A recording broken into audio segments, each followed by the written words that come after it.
So you can see if you can now hear it. Yeah, when this bar goes, Yeah. it means that it's working. Okay, so we should have. It should be okay. Perfect. Sorry for the interruption. You might just want to click Yeah. on the new thing. And just click on the little arrow. Oh, thank you. Sorry. Sorry. Is it working now? Yeah. It's not full on the screen. It's working for the live streaming purposes. Shall I carry on? Yeah. The summary of this report, Barbecue King has consumed a disproportionate amount of council resource in complying with their regulatory standards across environmental health, licensing, waste management. They trade from Ravine at King Street Lane in Winnersh. Over the last 6 months, multiple complaints have been received from residents, local councillors, environmental health officers, our antisocial behaviour officers, and indeed Thames Valley. The concerns are that there's a failure to fully utilise allocated trading hours within the consent, non-compliance with the conditions of the consent. There's concerns around drugs and immigration offences. There's concerns around non-compliance with food safety regulations and failure to exercise a duty of care over their business waste. There has been a late addition to this report, Chair, which is Appendix J, and that's a food hygiene inspection report on Barbecue King from the 18th of June 2024.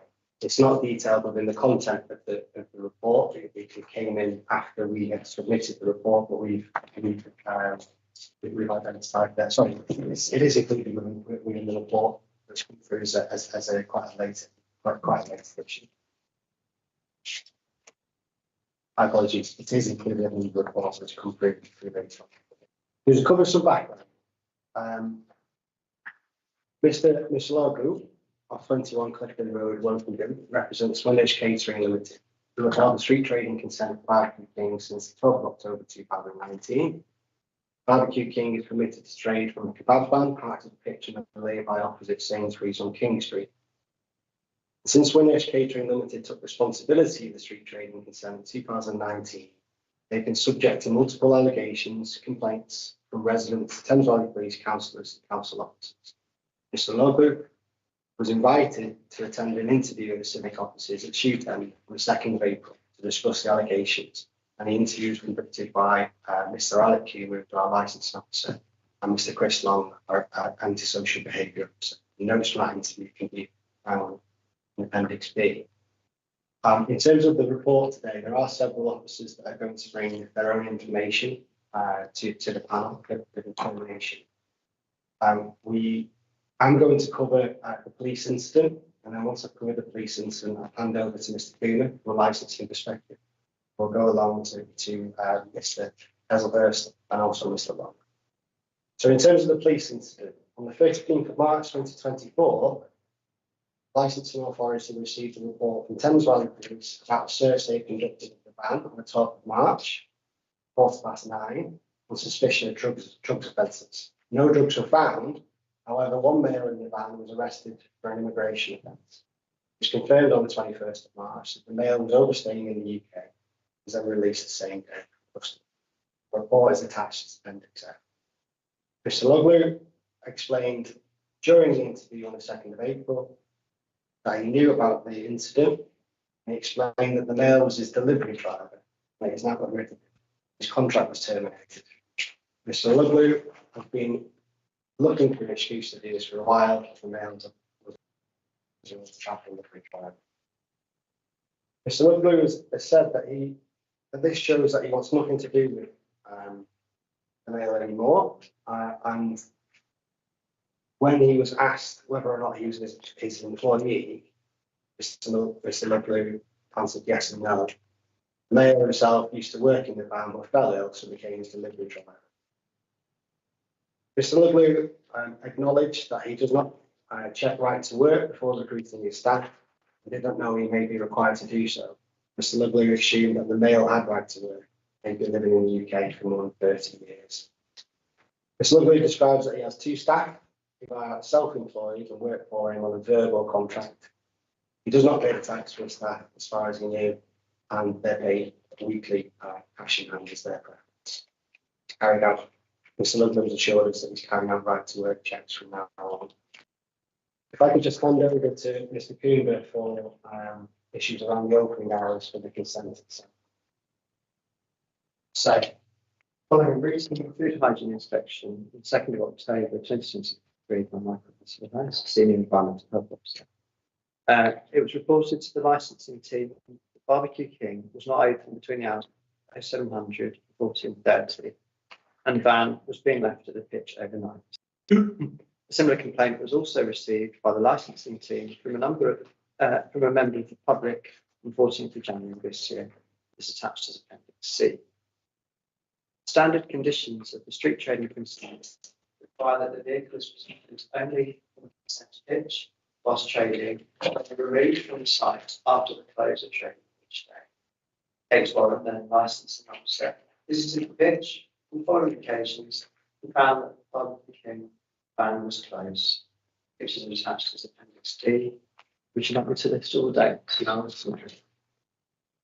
Alec Coomer, myself, telephoned and emailed Mr. Muslola on the 25th of January this year to inform him that this was a breach of his conditions. And I visited the pitch on the 30th of January 2024 at 06:58, found that the van was not there. However, when visited again on the following days, the van was parked there and closed. Standard conditions of the street trading consent require the vehicle to be maintained in a roadworthy condition. During the interview on the 2nd of April, Mr. Mercelola explained that he had not been moving the van as it was awaiting repairs to the engine injection cylinders, so he was avoiding driving it.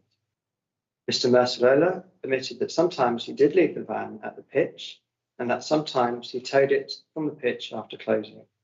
Despite this, Mr. Mercelola insisted the vehicle was safe to drive. Mr. Mercelola explained that the van has now been repaired and he has been removing it from the site after every 30 hours every night for the last 5 to 6 weeks. Also, during the interview, Mr. Mercelola explained that he had not been opening between the hours of 07 and 14:30 as one of his staff had left. The last 5 to 6 weeks has been opening at 0700 hours. When I visited the pitch again, following that date, the van was parked there and closed.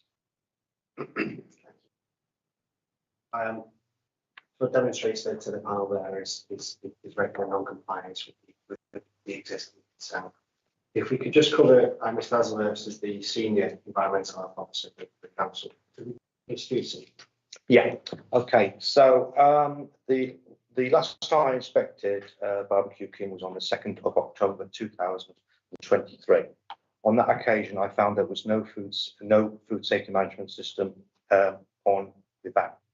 So the business has implemented the Safer Food Better Business Catering Pack, which is made by the Food Standards Agency. It needs to stay on the van so the officers can check that the diary section has been completed and that all the other sections have been completed as required. Previous to that, I inspected the van on the 11th of September 2021, and again, I found no food safety management system available. On that occasion, I was told it was at the licensee's home, and on October 2023, I was told it was also at home. He'd been taken home the day before. The gentleman actually went home and brought the pack to me. The pack was very mixed up. There was pieces missing, and the diary section had been completed for 2 or 3 days prior to the visit. However, previous to that, the last entry was mid-October 2023, and that had only been completed for 2 weeks. And then prior to that, mid-June 2023, again, only a couple of weeks had been completed. Before we go to any inspection, we look at the previous history of the business, and I found that on the 22nd of February 2016, that inspecting officer observed that the diary sections of the Safer Food Better Business Catering Pack was last completed in January 2015. So over a year had gone by. The diary section had not been completed. And the cold storage temperatures were also last completed in October 2014. That's way over a year and a half. Okay. A contractor inspected the business on the 14th of March 2021, and it was stated in the report that the SFVP pack was all mixed up, and the licensee was advised to review it, i.e. put it in the correct order or replace it with a new one. Concerned that this was a running theme, that the pack was not on the van the last 2 inspections, I decided to discuss it with my line manager. We both agreed that I would go back to ensure that the pack was on the van, and when I did that in December, again, the pack was not there. I then decided to serve hygiene improvement notices on Barbecue King and the licensee. And when I went back to check on the compliance, both notices had been complied with. A brand new Safer Food Better Business pack was then in place, and the staff had had the training as requested. Therefore, the notices were lifted. The licensee paid for a rescore visit. So, although we would go back and we would check on compliance, the food hygiene rating that they were given at the time wouldn't have changed.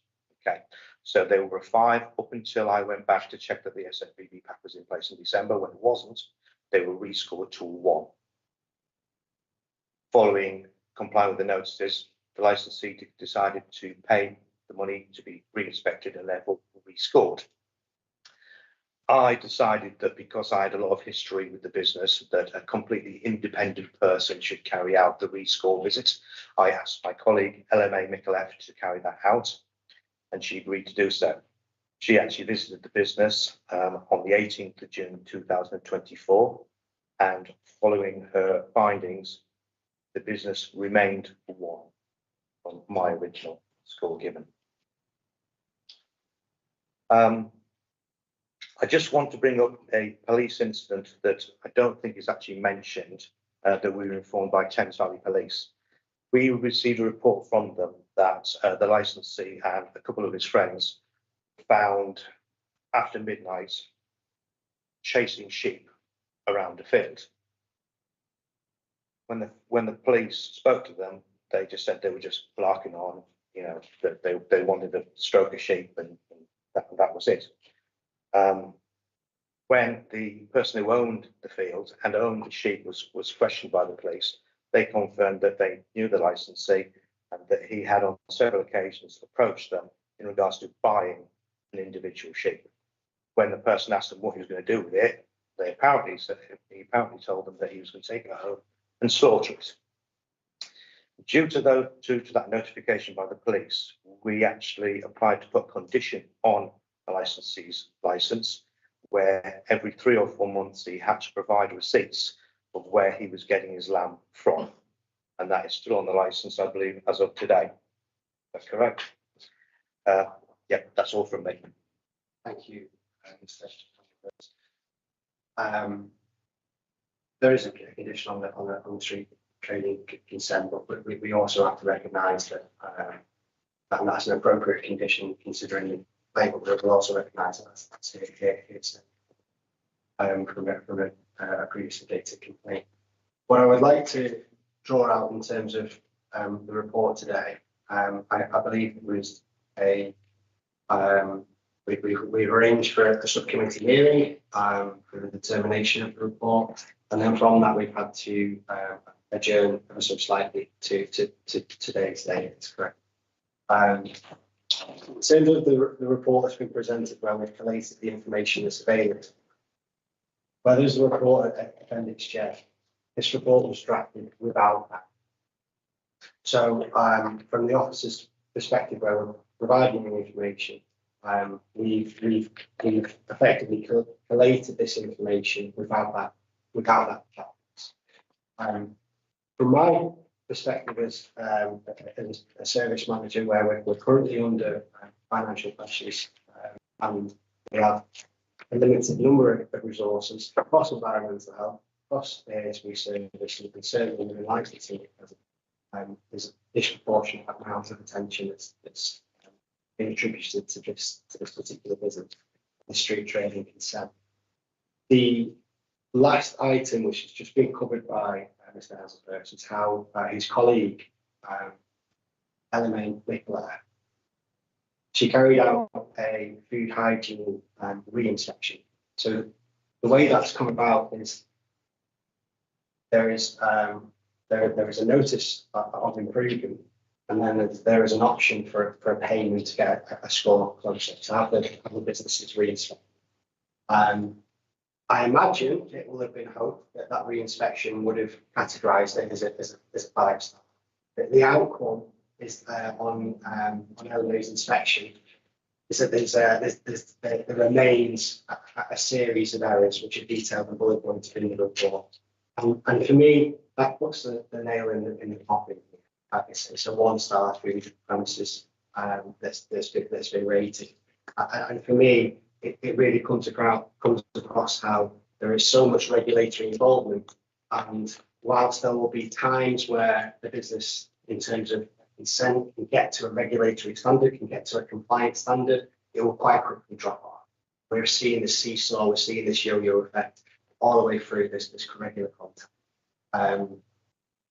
In terms of waste management, if I could just bring you in before the ASB team, Mr. Long, could you Afternoon.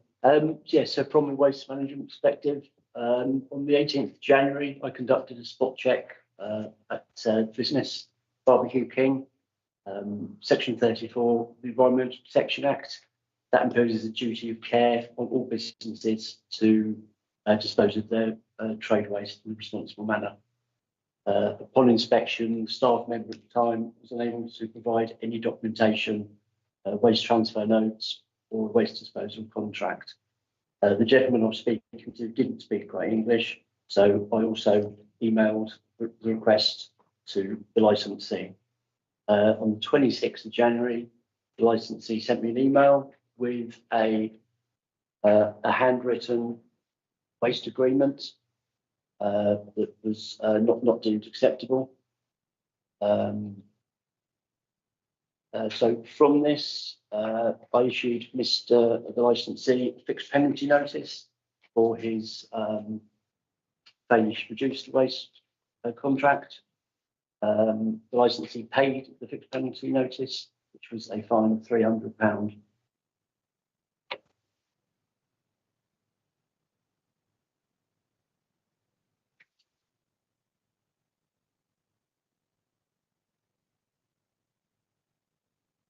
Yeah, and further to those visits, we're also made aware in March 2024 via our contractor, our street cleaning contractor, Abasa, that their refuge collectors had seen cardboard boxes, chipped cardboard boxes in public litter bins in the area immediately surrounding Barbecue King van. I questioned the licensee about this together with Mr. Kuma during the interview. He said the boxes weren't his.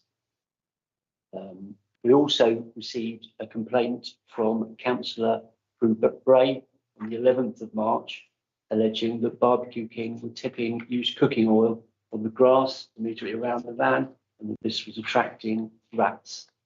The details of this complaint are Appendix M. Further to that, we also questioned the licensee about this during the interview with Mr. Kuma, and he said that that would be a mistake. His staff would be unlikely to do this as they actually sell on their cooking oil waste. During the interview, the licensee said he was prepared to learn from his mistakes and that he would also put in place a proper waste management plan. In terms of the information you require for assessing their waste contracts, are you all up to date with, or is Mr. Mercer up to date with providing documentation now? He is now compliant, yes. Excellent. Yeah.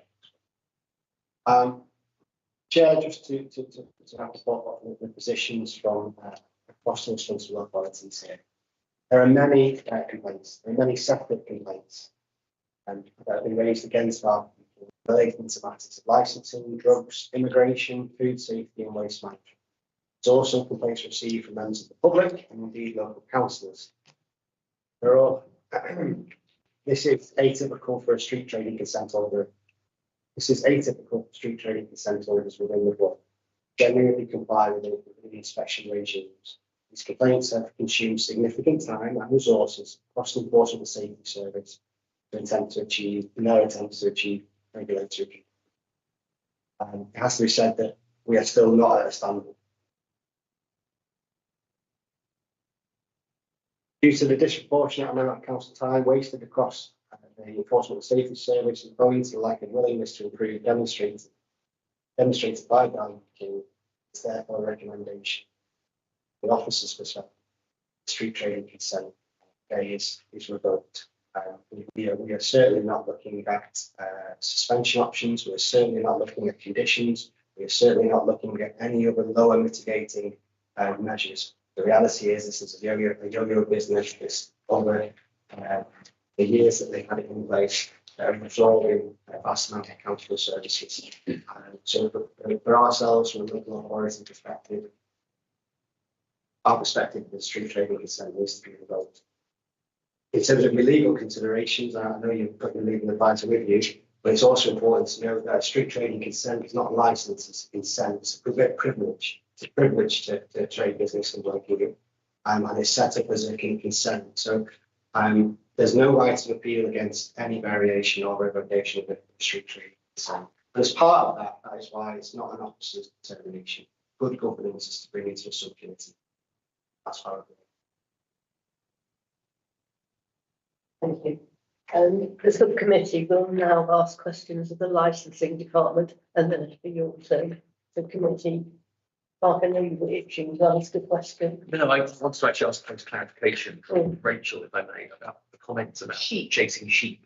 Yes. There's nothing in the pack, there's no comment, no reference to it, and no documentation. Yes. So I'm presuming that I can, in this instance, I've only got one comment. I don't Yes. have anything written from police. So I'm not sure we take No, that. I mean, I suppose there will be the opportunity for the consent holder to comment on that, and also, of course, Mr. Hesselhurst to be asked some questions on it, because clearly, yes, it came somewhat out of nowhere, and doesn't, I have to say, fall within what I would normally expect to hear in an environmental health officer's presentation about food safety.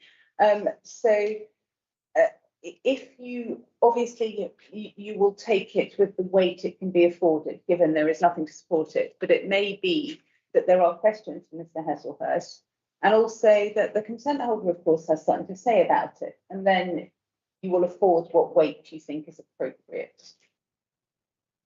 Okay, would you like to start with questions?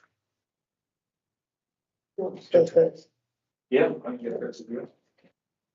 Maybe pick who you're directing your questions at, because we have 4 gentlemen there, and just so you ask each question.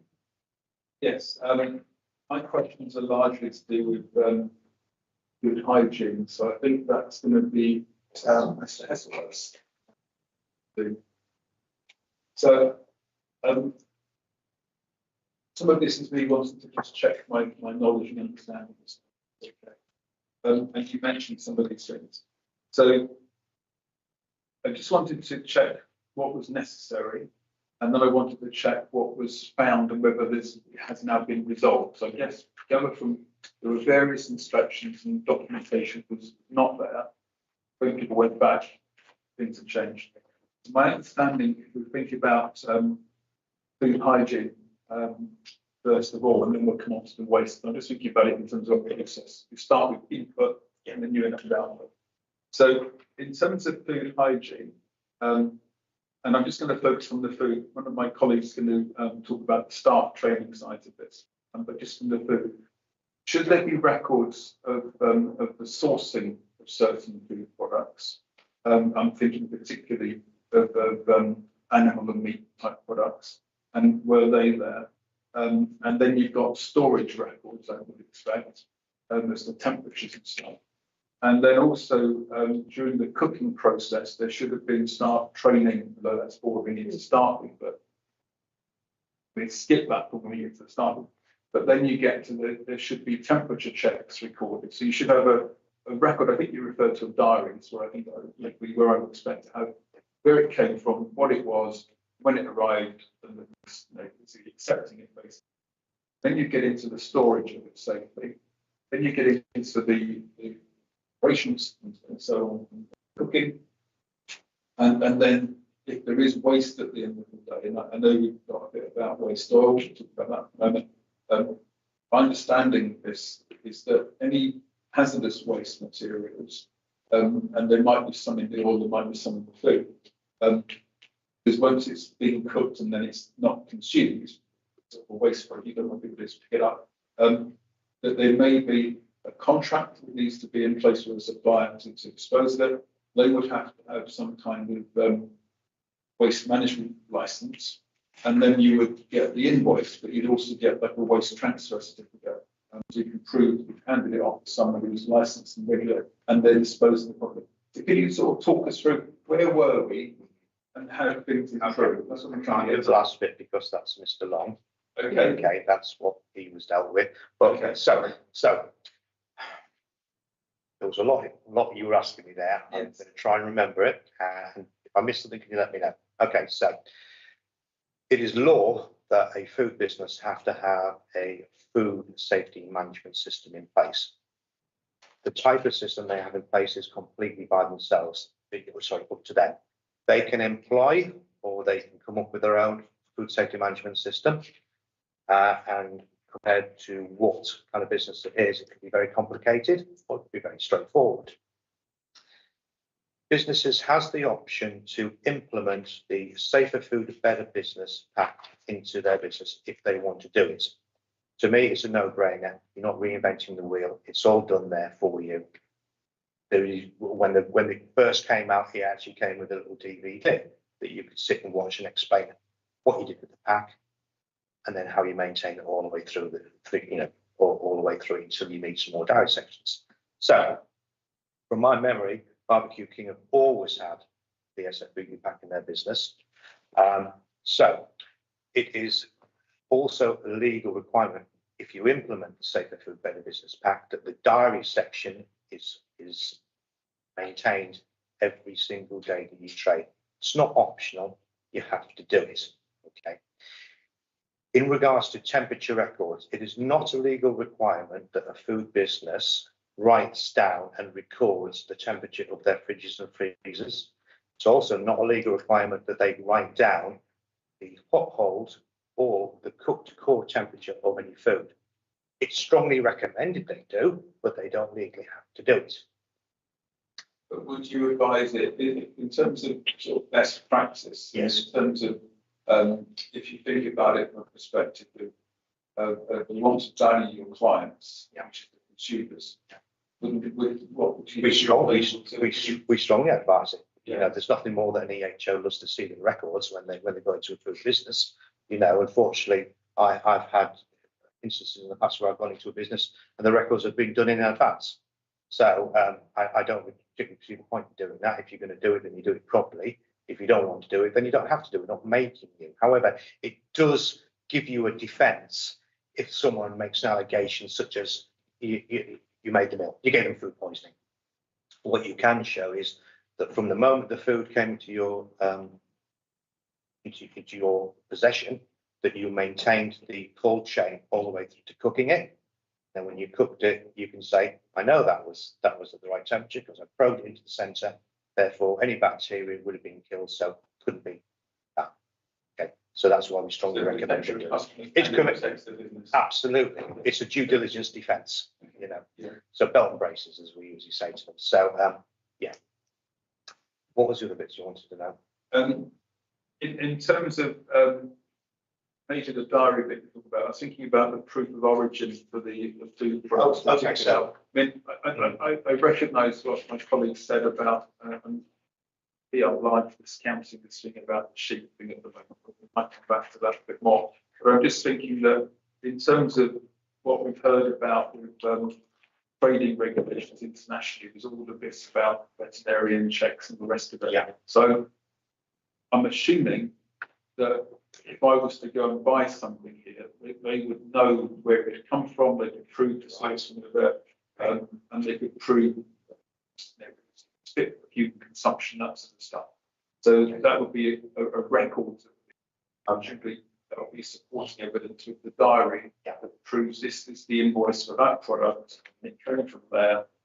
That sort of thing. So we know we were serving what we should have been. Rather than about a few years, not here, not in relation to these people, but there was allegations of horse meat in certain things. Yes. Oh no. Absolutely. Absolutely. No, I'm just using that example. Okay. So I've never known a business actually use the diary section for deliveries of food or purchases of food. I've never seen that happen. In part of the pack is that there is a suppliers list. Right. And again, it's kind of like you fill it out once and you never have to touch that bit again unless you stop using that supplier or you change to a different supplier. That's the only time that you would update that part of the SFBB pack. So when the allegation in regards to the chasing sheep down the field, I think of any other way to say better than that, an officer called and asked to see proof of where the licensee got his lamb from. We never saw any proof. We saw proof for everything else: pita bread, the lamb, the doner sticks. We saw all of that, but there was nothing about any lamb. So that's why we made it a condition that we saw proof in the future of where the licensee got his land from So we're trying to rule out anything. happening in the future. Yeah, okay, so we could see where he got his land from. Okay, in regards to the actual incidents, we, as I said, we were contacted by the police who basically tipped us off that this was happening. Okay, and when I went to one of my inspections and actually asked the licensee about it, he denied it happened. I didn't press it with him. He just denied it didn't happen. But there's no written record provided by it. There will be attached to a service request. There'll be something service request that will run to the officer. It wasn't me. It came to. I was not given that SR. But if we wouldn't, if it was just hearsay, we wouldn't have investigated it. It would have actually been a report from the police. Yes, but in terms of evidence that we've got encountered this from the police, we have not. No. Yeah.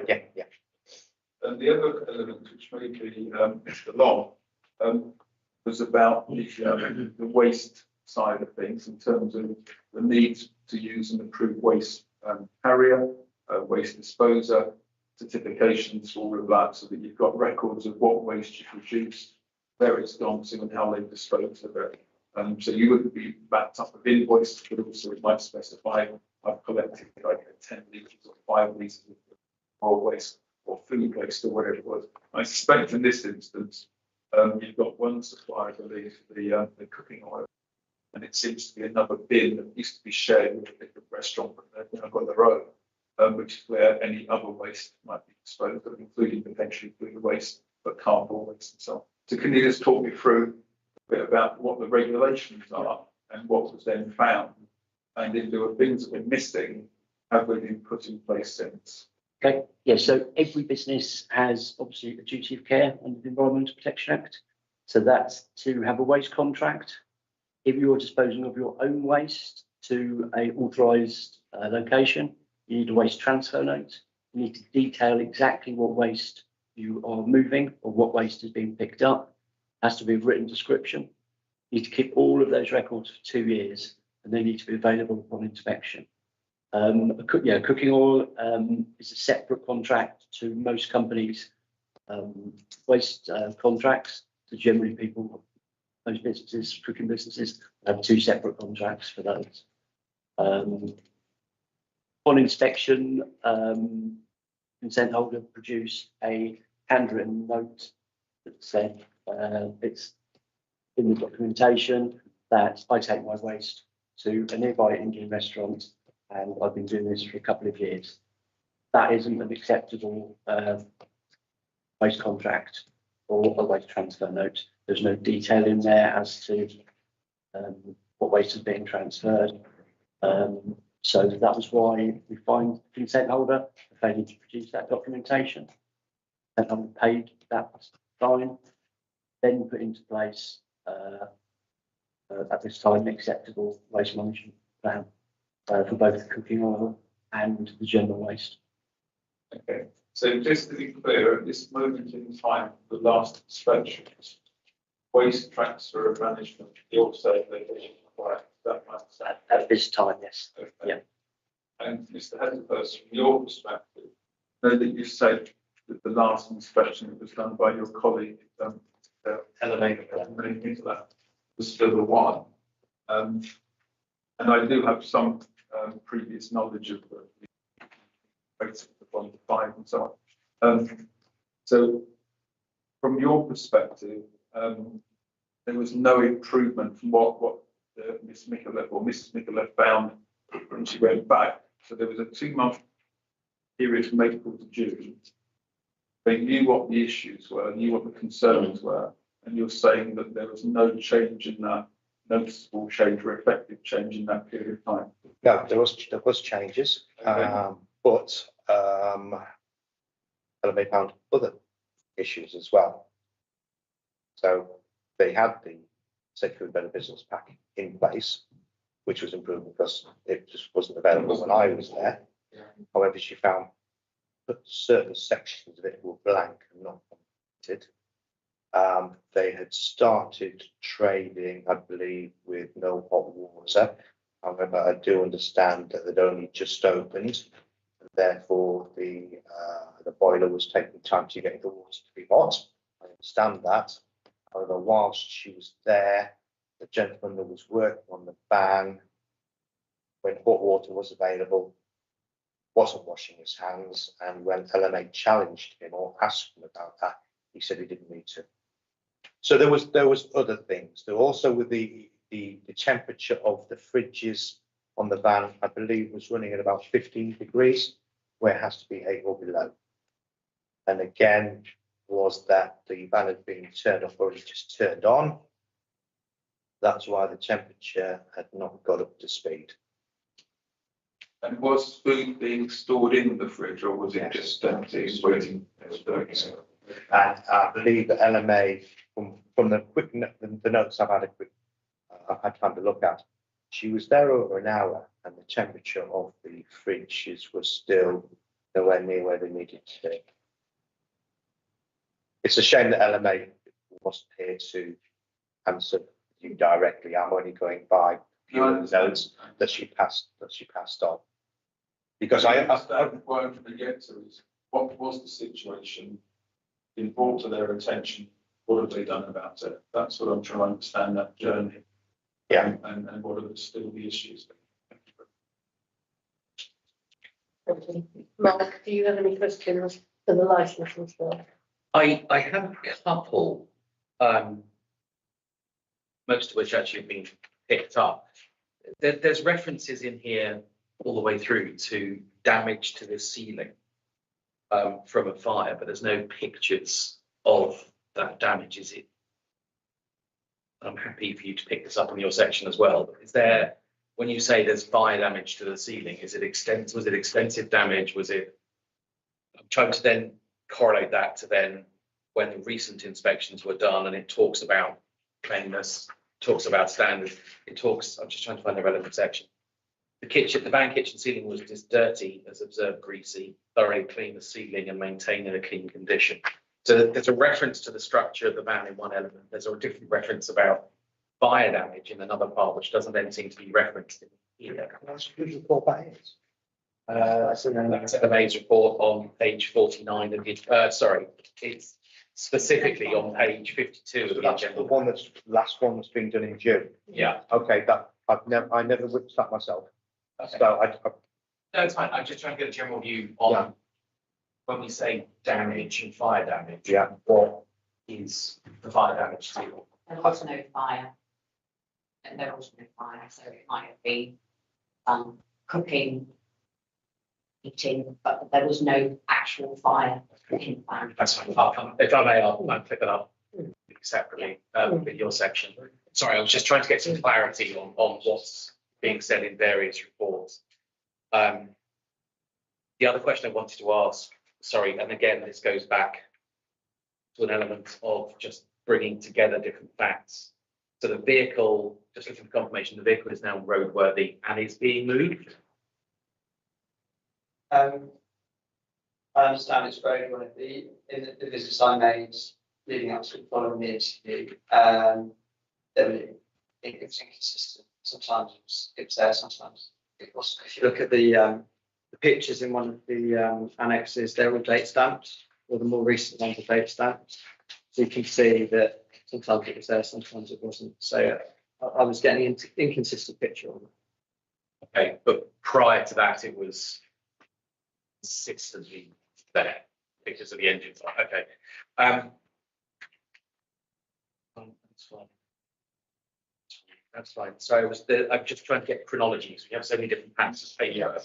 I'm just trying to get make sure I've got everything right in my head. In the latest report, which I know was put in after the pack was produced, Kieran, there's a section here with a couple of points around compliance dates that are now in the past, one of which relates to things like the fridge. Have you been back since this was done? Again, I'm happy to defer that question to the.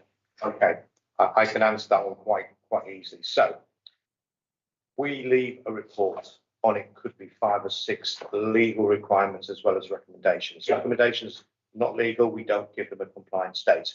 However, the legal requirements that we're asking to do could have various. It could be just cleaning, which we expect to do there and then. Then there's other things that might take a little bit of time, such as split door seal to a fridge. It could take them quite a while to source that, so we give them a month in which to comply. So the way it works is an officer will look at the last compliance date, so the latest one, to say if it's the fridge in a month's time, we go back on that date and check on all of it. We don't keep nipping back and forward because we don't have the resources to do it. And I'll be brutally honest with you, and this is not an exaggeration, it's not a lie. We don't go back if they are 3 or above. Unless it's something that we think we're going to have to go back on that. But if it's just general thing that get picked up at the next routine food hygiene inspection. So just to clarify then, in here, the latest date I think I can see is the 1st of October of that list of things. Yeah, So then you you would put then, that on, yeah, that date or as near as to it past That's that. okay. There is a need for that objectivity. And I think we're obviously as a local authority, we're involved with. And some of the tasks that are associated to our environmental health officers, up and noise, monitoring the ASB teams, for our environmental health officers in terms of food safety. They will encourage all the licensees to have 4 or 5 star food hygiene rating standards. They'll work with licensees up until that event. In terms of the report that's just gone, our environmental health officers inspected 27. It's quite a high number. It's a big event, it's an actual event. 27. And of those 27, around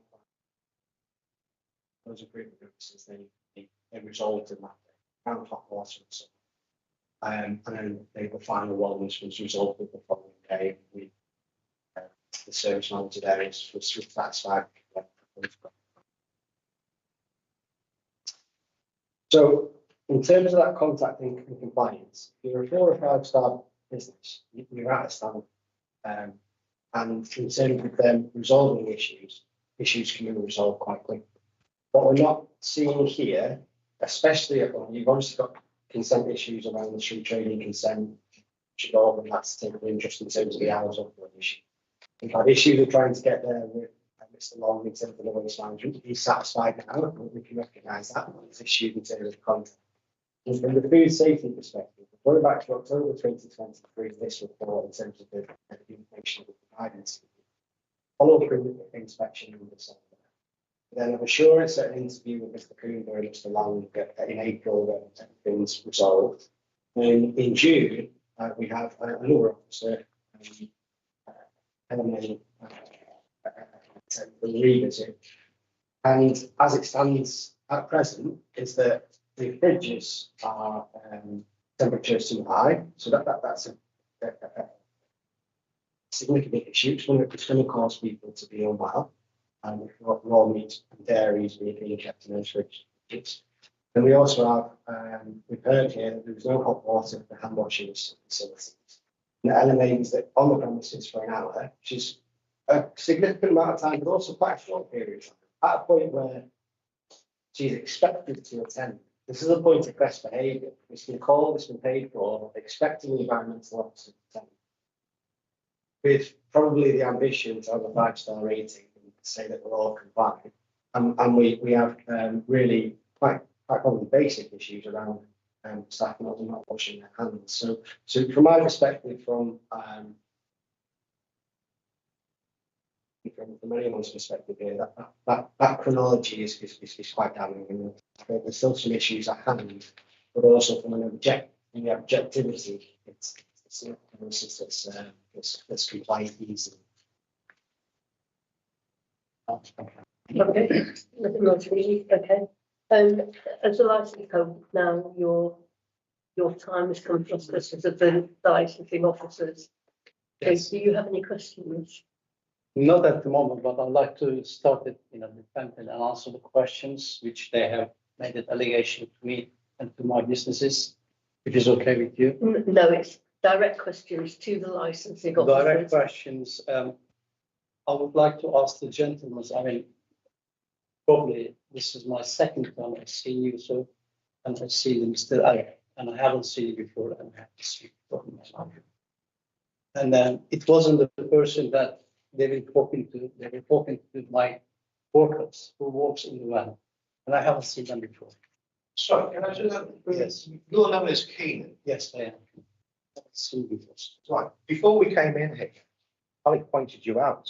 Yeah, And I turned around to him, I said, that's not the person Yes. that I've had dealings with at all. Yes. And he said, no, he said that's Keenan. I said, no, it's not. The person that I met every time at your van said that he was Keenan.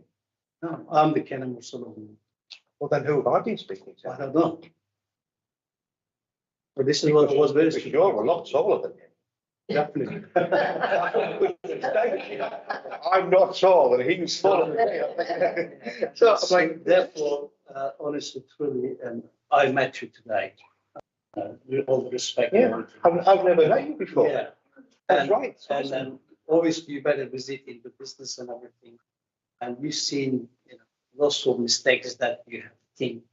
I mean, this business has been run like 1990. I took it over 2019, and up to last 5 years, we have 5 stars until December or October last year. And we run it. In terms of just whether I might have any questions you said. It was a come to Yeah. questions right Okay, so now. just direct. You'll have your full chance to. Okay. Yeah, okay, so can we just confirm that the incident to do with the sheep and the chasing sheep in the field, which I'm sure is fictional, did you ever speak to Mr. Mercelola in regard to that? Or Well, the person I spoke to, who denied the incident happened, passing himself off? not this gentleman here. And the person I've seen every time I've been to that food business, not this gentleman here. I'm a little bit amused by who the person is that I've been speaking to. If this is the person that when I challenged him in December, say, well, where's your safe and food better business pack? He drove home, brought the pack to me. So who is this person? He is our delivery driver. Right, And this is the one you were. right. And it was quite obvious to me that whilst he drove home to get this pack, Yeah. he completed the last 4 days in the pack, and all he put in was no shoes, signed it and dated. It was quite obvious he'd done that whilst he was I coming back. got no idea how it happened and how it happened. But obviously, Therefore, regarding the sheep matters, I mean, I must admit, I'm not the one. you don't look like the person, kind of Yeah. person that would be running around a field, I must Yeah, admit. thank So you. this is then the same gentleman that's been dismissed for the drug offences. Is that correct? Yes. Can I just to try and clarify, get to the bottom of this, on page 37 of the pack is a report which is signed. And that's the report from the 2nd of October. I hope I'm getting this. Oh, yeah, Is that, so I'm just clarifying for the benefit of the panel, is that the report when you attended and a gentleman told him his name was Kenneth and That's not what That's not yours. Can we just stop for a minute now, please? Take some advice. so But you are the business owner, aren't you? Yes. do you want me to show my ID to you? do you have a driving license or I something? have, yes. Trying to get to the bottom of Yes. what's You applied to be rescored, yes. Yes, I did. And you, did you ring me the other day and ask when it was going to happen, the rescoring? I think so. Or did you email me? Email. So that was, Yes, that yeah, was you. That was me. Not before that. And this is the first time. I know, I've never seen you before in my Yeah. life. Sorry, just a bit more context. When you're saying you emailed. Yeah.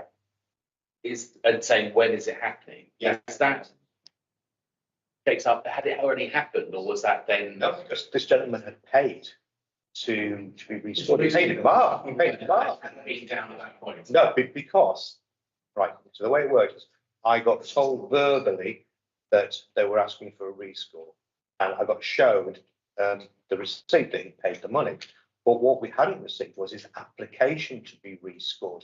You have to fill out an application which basically says what was found at the time, what have you done to put it right. If we don't get that, doesn't matter if they're paying off, we don't go. So when you told me, I said to you, didn't I? I haven't received the application form from you, and you completed it straight away. Yes. On completion of that, I then contacted LMA and said, can you go as soon as possible? This gentleman's been waiting since March. Wasn't our fault, or your fault. So we went and did it. Okay, you cleared that up, I think. Now, So you weren't there on the 2nd of October? No. Were you there at the rescore visit? Yes. And were you shown would the gentleman have been shown his original form at the rescore visit? That makes sense. There's a question. The original report you filled in on page 37, would that be shown or would we not No, expect that? Because the gentleman been left, as far as I was concerned, and it's been signed by the FBO and not a driver, then he would have received the report because he's asked to be rescored. That's what we would presume. So we wouldn't produce the last report that he'd got to say, right, this is what we're looking at, because what I asked LMA to do was, please don't look at just the legal requirements that he was served on at the last inspection. I'd like you to do a complete inspection, just so someone completely individual can take a fresh look at the business and come up with their own mind of what score they deserve. and when that was done, was Keenan there? Yes, the last Yeah. one, yes. Well, that was the one that LMA the did. last But one. it was elevated, It so was she didn't know. Never met them. On the 18th of June. Mm. That's why LMA wouldn't have turned around and said, well, I don't know who you are, because LMA's never been to that business before. Yeah. Just a question. There was this document which is at page 37, doctor's signature of somebody pretending to be you. Yes.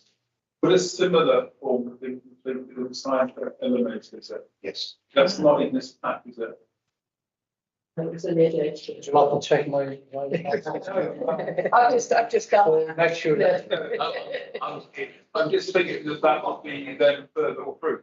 So there'd be a different Whichever signature. signature. Yes. We don't have that document. No. Because we were understandably, for so reason, believe that this was you.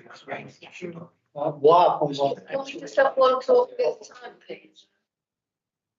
Rachel, can we ask you if we're okay to carry on, or do we need elements of To see it, I've just heard the officer saying that it is available if you wanted to adjourn to have sight of this document. It's on plan right now, and we're very easy to print that off, but I don't think it's in dispute. This gentleman hasn't been at the inspections prior to the one that LMA did in June. That's fine. I just Somebody wondered- signed on your name. It's in page 37. I'm also wondering Yeah. whether we also would adjourn its guidance on the basis of this is going in a different direction to what we were expecting. Maybe we should adjourn to it, and where we're going now. I would like to second that. I think there's a specific, like, 10 minutes. 10 minutes, yeah. Is it useful to have that document? I think it should be. Yeah, I think it is, yeah. Yeah. Is you okay to go and Yeah. print it off? Do a chair. Just one council members towards 16 talks about any assistance for the street open consent. So the council should be informed of any names of any assistance. So page what? Page 16. 1/6. 1/6. Further standard conditions attached to the issue should be joined.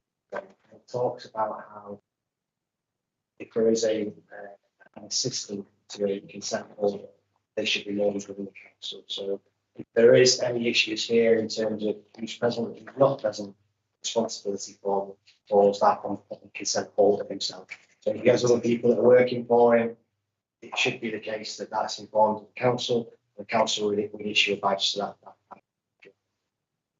That's useful. From my perspective, that just shows a further breach of the consent.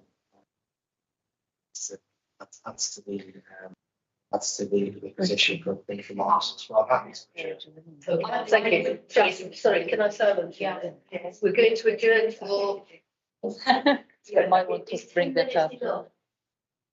Maybe Do you want to mention that? Yeah, what's just been suggested is if we are adjourning for 10 minutes to get that report and also to have a chat, it might also be worth getting the sheep report if it's available, because it's quite unusual.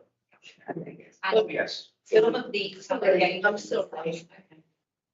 We'll Okay, give you a chance to make- so we'll adjourn now, it's 3:10, so we'll have 15 minutes. we can leave it 25 minutes. 25 minutes. Okay. Need to close the stream. Yeah. Actually wanting to open the window. Yeah, They've got shut earlier because Luciana was worried about the noise live stream. It's, can I ask you to leave the room? Yeah. If you want to leave those there, I guarantee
Just, oh, That's it. Yeah.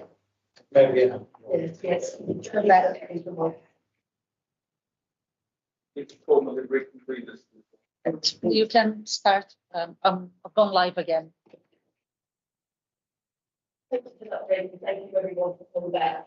We're going to start where we left it off, and that is looking at who you spoke to and who signed the forms. So we're going back to that now. And we've got some more information. I think that we've come down and we've looked at. We've got these pictures, and I just wondered if you can have a look. It's on this page and that page, whether either of these people in the driving license look, you may not know. Driving license don't always match people, I think. But with either of those, the person you believe correct. Then this is the next page as well. So the next pin it over. No, look here. It's Forward. Yeah, that's it.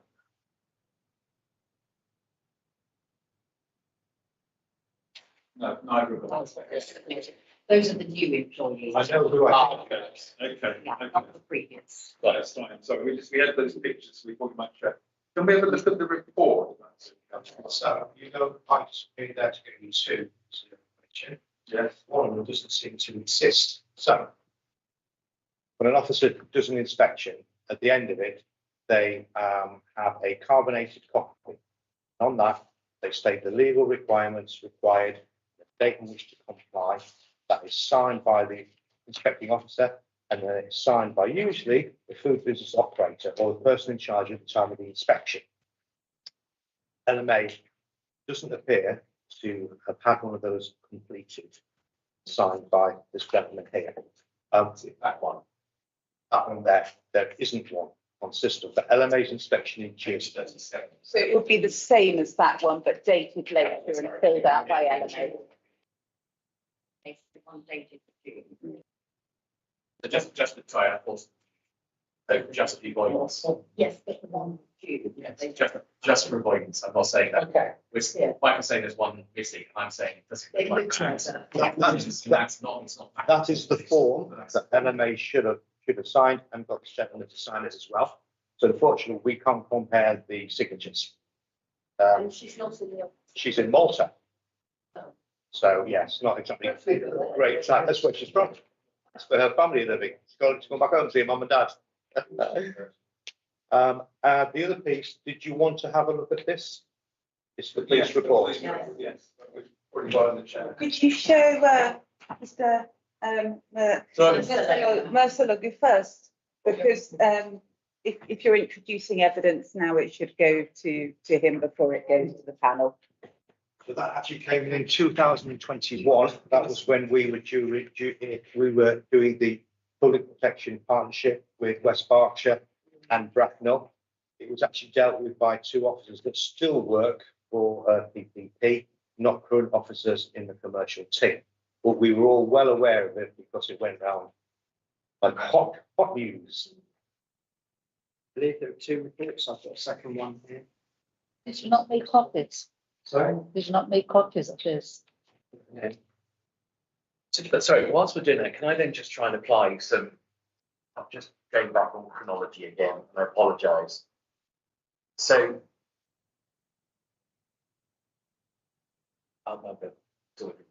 So the report, the re-inspection, the carbon copy, that physical report isn't available, it doesn't found. It doesn't appear to exist. And you do it at the time you do the inspection? Yeah, absolutely. So if we find somewhere that's really bad and we don't want to come into conflict with someone who we think is not going to take it very well, we would just write on it, full report to follow, and where it asks what the rating is at the bottom, halfway along, we would put to follow. Okay, so we would have no conflict on that.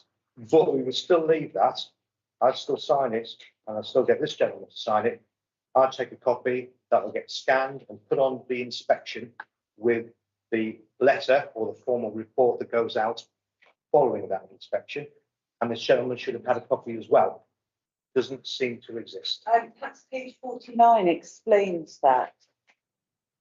through you, Chair, sorry, trying to get the point on this. Although I suppose it should still exist.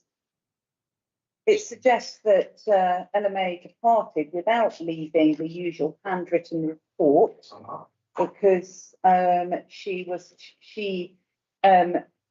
spoke to Mr. Mersaloglu and Mr. Ali Air, and Mr. Mersaloglu was told that it was likely to be a 1 or 2, and some controversy ensued. And because of the confrontational behaviour and the fact she didn't feel he'd be receptive to her findings and it would provoke an unnecessary and unwarranted reaction, she departed without leaving the usual handwritten report. I'm guessing that might be why it's not anywhere, and that is in the original. That was the day feeling you were there. Can we deal with the police and put on that out, and then we come back to that? Yeah. I think everyone's all right to read it, but Yeah. copies might be helpful, yeah. Shall I go get, it's better if I go and get some copies from you. Okay, and because then you need also to know. yours. Sorry, I should have said when we went out to make full copies, you know. It'd be easier if we could make copies and we could all read it at the Can same I time. just take that to make a copy? Yeah. And then. If it is in this way. I'll find one. Okay. There's also this Okay, actually.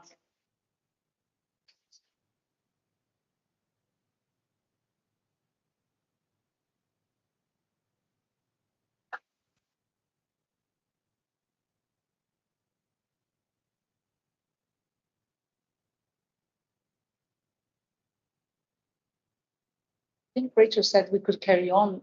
Did you have any more questions for the officers? Approach the journals, primaries.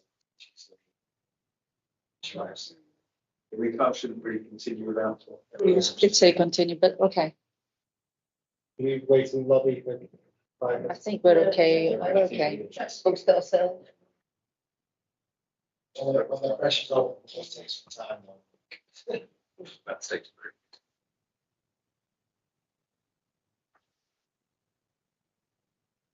Is that noise over?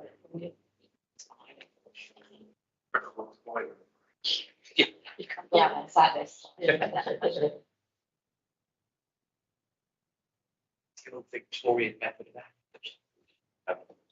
Top and the bottom of the window open, especially on sash windows, because it creates the funnel of the hot air going out, pulling air into the bottom.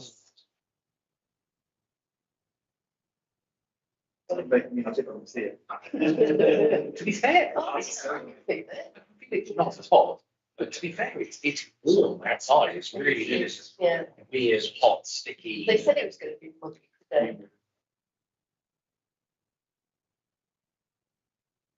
Daughter's moaning about her hot it was when she is. We're going to Turkey, I'm worried that it's a bit too hot. Doesn't matter. I know.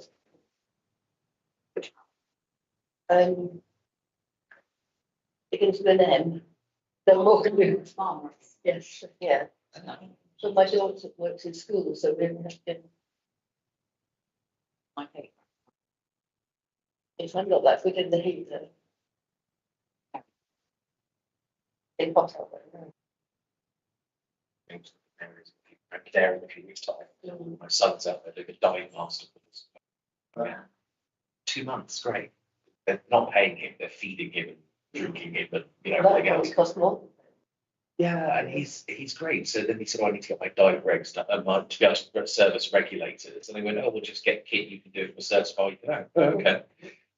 So how hot is it out? So it's ridiculously hot because he's doing the course. Then he's been out there for 2 weeks. I think he's done 90 dives already. It's been 3, 4, 5 dives today. It's ridiculous. And then 3 weeks ago, and they're wearing wetsuits. So when last year we were out there, it was so hot that the floor of the ocean floor was so hot, you didn't need to wear even a shorty, just to wear, a t-shirt to protect you from the straps. It's sort of 21, 22. That bottom temperature is ridiculous. So it's hotter than that now. But he's like, what's your tan? Like, so I'm really hot. I'm in a wetsuit. I sit here. So from there up, from there down, I just look white. He says, yeah, it's 40 out there. Yeah. It's been hot for a while, hasn't it, though? That's everywhere except here. Yes. Yeah. Starting from normal.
Have you had long enough for me to hand these now to the Yeah. panel?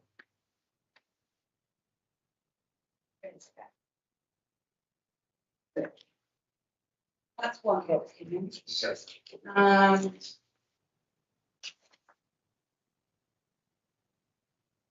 there's more.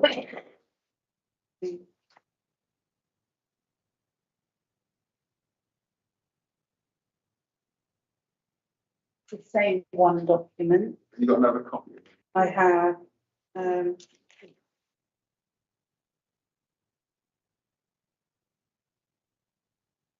And then the second document is 2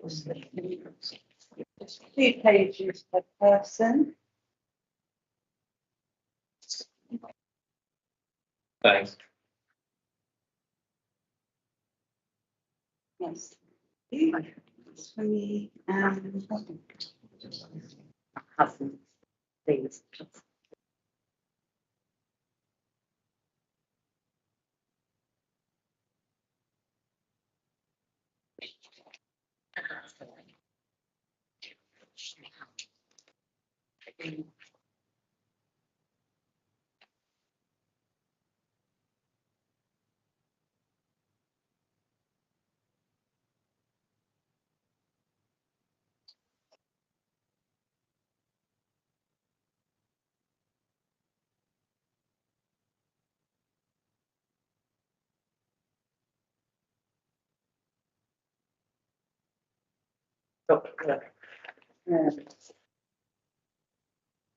that's one more copy of this.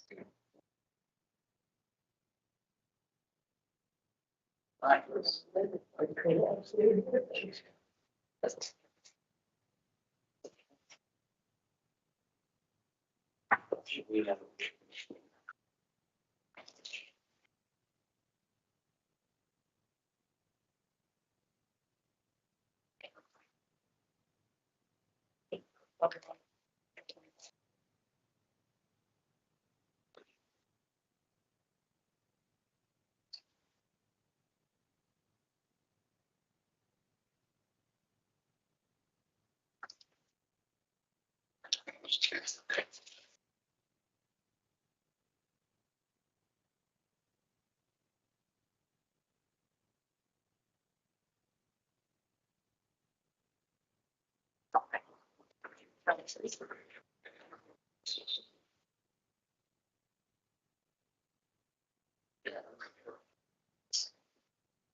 Well, that's. Is everyone ready to move on? Yes. Okay, thank you. Right, if my memory serves me correct, we're now at point 7, where you as the licence holder have the opportunity to question the subcommittee. Sorry, question the licensing officers.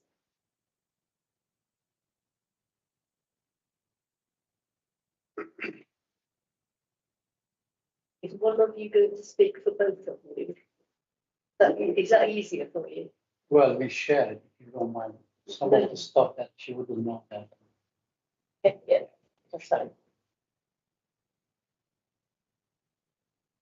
Well, I, So can you speak up? I wasn't going to have to close up because I've Yeah. got all the voices. You're going to have a breathe or shout. okay, no, I mean, obviously, until these instances and allegations are brought forward and discussed, I can't answer on behalf of Mr. Mercer-Lola. However, a lot of the allegations, I mean, looking at this Thames Valley report, this was made in 21. So that's 3 years ago, and it's being brought up in today's meeting. So is it relevant that it's so important that it has to take part of today's proceedings? I would say that because it's been mentioned, so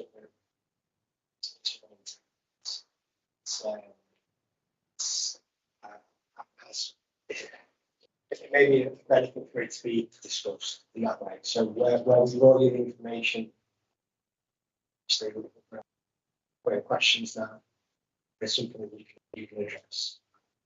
Obviously, a great way for hearing, so to be addressed. So I think it's appropriate, as we've been directed by the committee to subcommittee to obtain the evidence. So I'd say at this point it is appropriate for it to be considered and to be considered fully in terms of the information that was available for environmental officer to mention. It is, I recognise that it is a historic complaint, but I also recognise that the street trading consent was amended in terms of the conditions. So there's a condition on the business to provide certain documentation of which. So I would say it's relevant. Okay. Okay, and the one other point is where they are saying TVP have received a request for assistance from the owner of Hatch Hill Farm. I mean, that's at 13:50 hours when the gentleman known as Mario, I mean, he doesn't, his working hours don't start until after 4 p.m. So, you know, what he's doing there in his spare time is also not really down to Mr. Mercelola to control. It's 13:50 is nowhere near 4 p.m. or 5 p.m. when he starts work. I know he's, or what's his real name? He's called Ilhami Bill. Okay, that's his real name, but he's known as Mario. That's just another point that this gentleman, this was the person that recently the police were called regarding drug offences, which it has to be made clear that Mr. Mercelola has, he said to me, he same as myself, same as probably you, I wouldn't know one drug from another if you're not familiar with it. And the fact that Cannon's been brought into that scenario, it is also misleading because his business was not operating a drugs ring or somewhere where people would come to buy drugs. It's unrelated. Can I just pause you? This is your chance to ask questions of what's been said, and you'll have your chance to present in a moment. Right. Well, I understand it's slightly difficult because there's a trigger that's been involved here with this information. But I think you've covered it in terms of your question, in terms of how it's relevant. We've answered that. Do you have any questions for ourselves, licensing or just in terms of the content of the report that you have? And just any questions or clarification. If not, it's not that you have to ask any questions. But if not, then you'd be able to move. well, I mean, how wide is it? Regarding waste transport, we have an issue with the waste transport. Do you want to speak? Yeah, I still don't understand what you mean by waste transport. I mean, we have a, waste from the business and we take it and walk it and put it in the bin, which we share, we used to share it. I mean, you're telling me that waste transport, we have a license for waste transport. I don't understand that. I mean, at my house, I have a bin once a week, if collections happen. I take it out, put in the bin for the rubbish, take it out, put it by the road, and the bin people, they will come and take it away. So do you call this waste transport? I mean, I don't understand this because this is like, I mean, I don't do waste transport as a business. I mean, all I do is take it out from the bin and put in the container. So your domestic waste is obviously paid for by your council tax. Yes. Or business waste is actually paid for by rates. Okay. It's a completely different set of legislation that governs business waste. So the reason this documentation is in place and the reason the Environmental Protection Act is there, it's so businesses dispose of their waste responsibly, so we don't get fly tipping, so we don't get business waste put into domestic waste, and that way it's a burden on the taxpayer. So it's just important that there's good record keeping of all stages of the business's waste. So whatever you're disposing of, you should have a record of that disposal and the journey that it's from there. As you say, in journey is from here to the end of the road. I mean, if you call this journey, I don't understand. However, as I stand it to you, we share the beans with the another businesses that it's Indian takeaway. And then we used to share the beans, and I got a letter from them and also contract from their supply provider. And I did ask you guys, is this good enough? If it's not, then I get it in a contract on my own. And I remember in that meeting that you were going to send the email and explain to me a bit more. But however, I didn't receive that email. But what I did is I get a contract straight away anyway. Because the amount of money I'm paying with the sharing the beans and having my own doesn't make any difference to me. So I got the new one. This is what I'm trying to get. The things that you have so much to tell, but I don't want to get a punishment. Maybe you can explain to me that I can understand and get it done. I mean, so far that, whatever you ask me, and I did it. In terms of the business waste, the new set of documentation you've given me, Yes. it is acceptable. So that's fine now. What I'd say is only giving another business can't receive waste from another business unless they're licensed. Well, I still don't understand. I mean, it's a kind of the same business. It's called Indian takeaway. This is kebab. It's more or less it's the same. I appreciate it, but anyhow, it's been dealt with it. Do you own another business? No, So it's It not, was next. I understand it's next door, but it's no different from McDonald's being next door to Burger King. They would have their own suppliers and have their own waste contract. So I understand from the convenience perspective, yes. but the operational perspective, it's requested and required for a arrangement. But from what I'm hearing, that now I'm fine anyway, so we can ignore that. No, this is what I was going to come at. There was a fine because I couldn't come up with transport explanation. That's been resolved. Yeah, you paid that. Yeah, I paid it willingly. Yeah. I couldn't, argue with that, but I really like to know, if what is the difference that if I take my own beans and out for business beans and put in the. It's because it has to be traced in terms of who created that waste, where has it gone to, and who disposed of it has to be a licensed carrier to transport it, where they pick it up from, to where they then dispose of it in a safe way, so that we don't just have waste piling up. And because it would be a lot cheaper, you could just say pour that waste into the Enbrook River or something. Yeah. Yeah, that wouldn't cost you anything. But this, to try and stop those behaviours, they have these regulations. And also what we had was people would be taking waste from a business, and they'd be fly tipping it. Fly tipping it means they would leave it by the side of the road or something. And so what they've done is to make sure that that doesn't happen, you can only use a licensed waste provider, and they have to be checked and registered and licensed so that we know what's happening with that. So you can trace the waste from where it started, where it originated, your van, to where it ends up, where it be reprocessed, be turned into other products. And it's your responsibility as a business Yes. owner to discover what those regulations are and Yeah. apply them.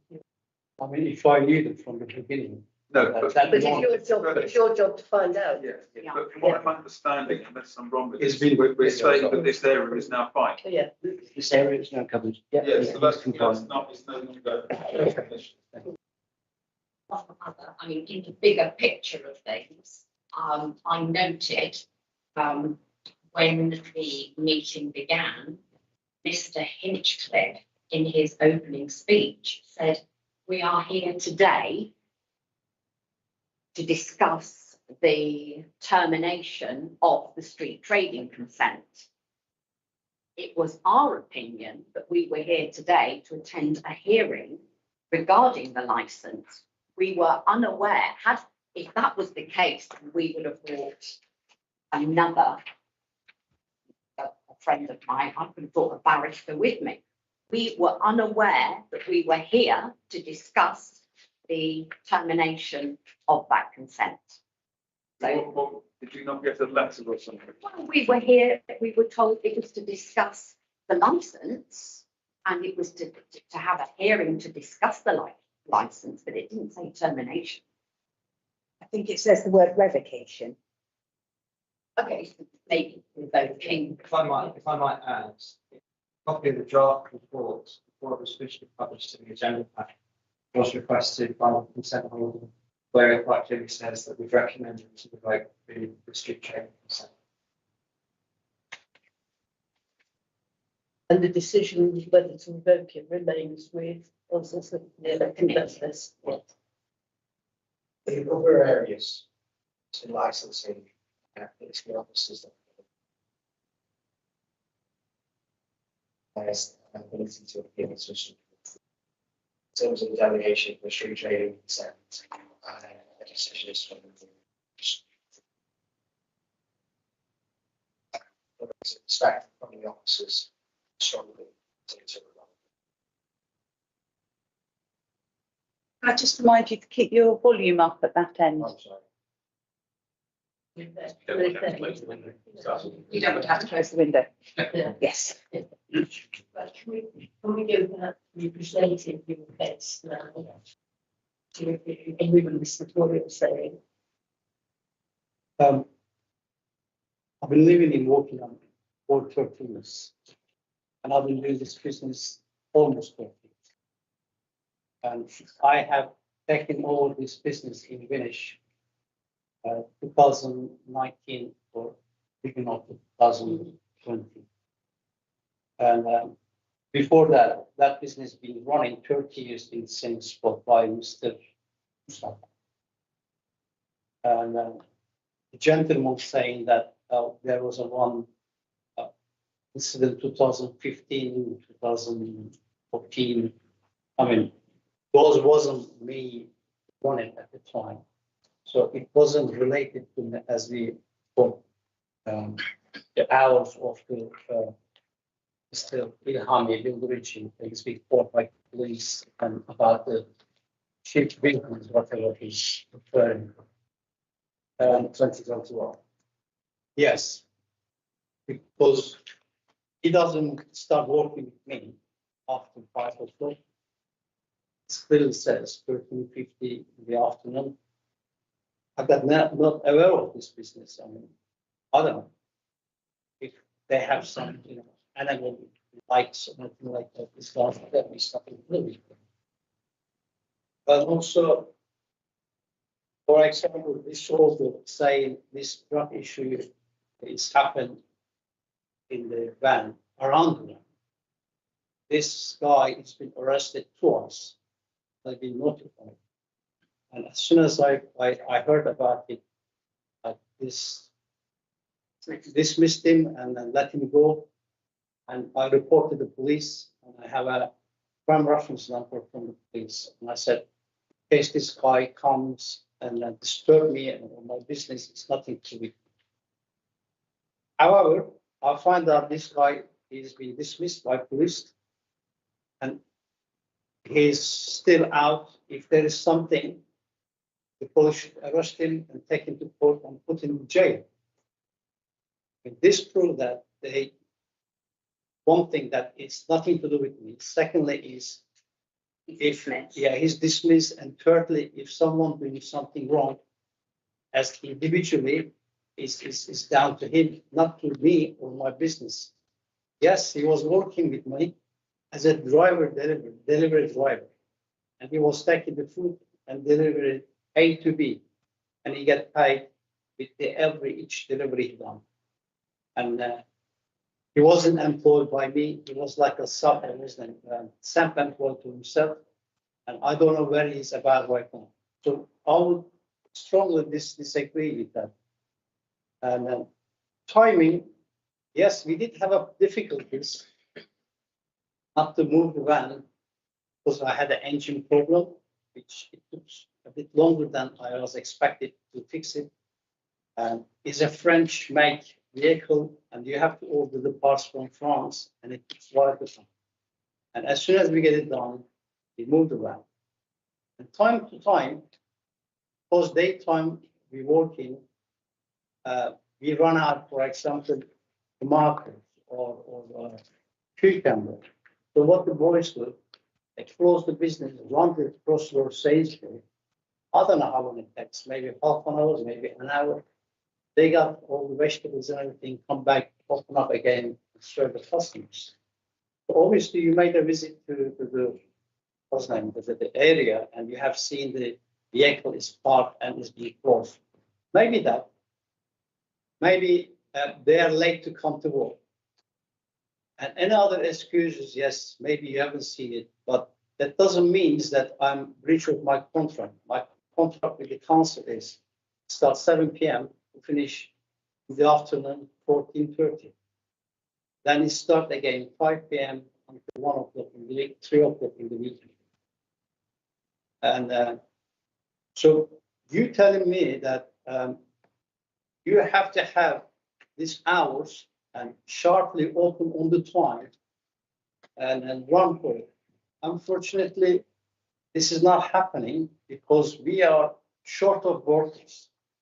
And even if I get the people who works, they have language barrier, they have families, or the other excuses they can come up and give the problems that they are not opening on the time or the other reasons. So therefore, I understand what you're saying, but I strongly, disagree with the timing. I mean, I'm not doing over my time. It's in my time. I mean, for example, if I fell asleep, like I woke up 8 o'clock, run to the business, open at 8:30, maybe 9. I mean, what's got to do with the council that I open late? I mean, as long as I close it by 2:30 in the afternoon and open 5 o'clock and carry on my business, and I never pass my times. So I disagree with that one. The hygienic, last 4 months, I trained my staff again. I spent more than £1,500 for the special company in London, and they had to go to the course, and they got their new hygienic certificate, which is level 3. And I think the level 3 is the top one you can get. And so I think when a person from you guys to come and inspect us for the hygienic and everything, which I did write you, please come and inspect me again.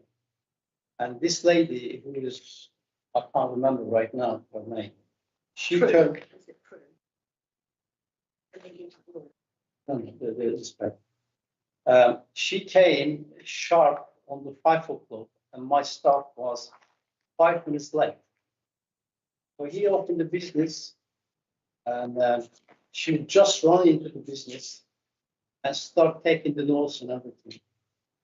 And he said to her as much as he can, because he's got a really poor language, English language to communicate with her. So he was rushing to do everything in one go, and she was standing and taking a note. And she filled up to the wisdom. He filled up the fridge with the all the meats and everything. And she opened the fridge and checked it and left it open like more than 5 minutes, 6 minutes. And of course, the temperatures goes up, not instead of goes down. However, if she did wait for 5 minutes, it would be perfectly okay, and the fridge will be running properly. And there was, you saying there was no hot water at the time. Yes, there was a hot water. And even when I came 5 minutes later and I washed my hand and she seen it, I said, there's a hot water. Why are you saying that there's no hot? And she didn't explain to them. And she says, oh, and according to Rosalind in her statement, there was a fire. She's saying there was no fire. And also, yes, maybe in the heat, because inside in the van is very hot, especially in the hot days, all the machinery is on, and it goes, the temperature goes in the van, it's so hot. Yes, it steams up and it goes to make it was them stealing a dirty, but what we do is we clean up end of the shift. And therefore, and I wasn't agree what she's saying to me. And I said to her, there's no fire damage whatsoever. I mean, and I said to her, I said, I'm not expecting that you're going to give me a fully 5-star, but I'm expecting something reasonable. She says, oh, no, maybe 1 or 2. I said, you rather give me 1 then, because if you get a 1, you can reapply, get another inspection. If she did give me 2, you wouldn't able to do that by law. Am I right with this one? Say that again. If You can apply to be re-inspected, in other words, you'd have to pay the fee again. yes, that's what. Doesn't matter what your score was. Well, this is what I think is, this is what in my knowledge, that if you have 2, for example, you won't able to get your revisit again.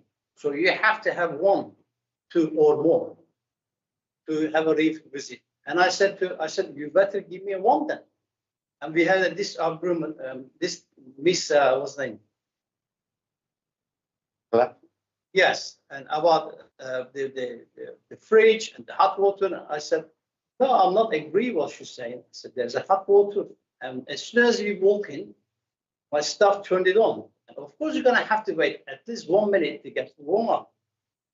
And as soon as I came, I washed my hand and it was a hot water. And even I said to her, look, there's a hot water. Oh, no, it wasn't hot water because when I come, I said, yes, because you are standing at the door and you go force yourself to eat. She didn't give us the time to prepare. We have a cold box. We put all the meats in here. And when we came to van and we put it in the fridge. And he did it, my staff did it so quickly because she was going to take the star out from what we were supposed to have. So he was rushing. He didn't know. He was panicking. And when I came and I told her, I said, look, we can't do that. You should wait 10 minutes at least to get it organized. And you can come and inspect it. Oh, no, I don't have time, she says. Anyhow, this is what's happened. So I disagree with that one. I mean, the books we have and everything according to the books is written perfect. I wish I did put it with me, but however, I asked my colleague to bring it, and probably he's outside waiting for me with the files. And if I did have it, I would show you all. And so I disagreed, and I will be paying that £138 again. Come and inspect me again whenever you are ready, guys. And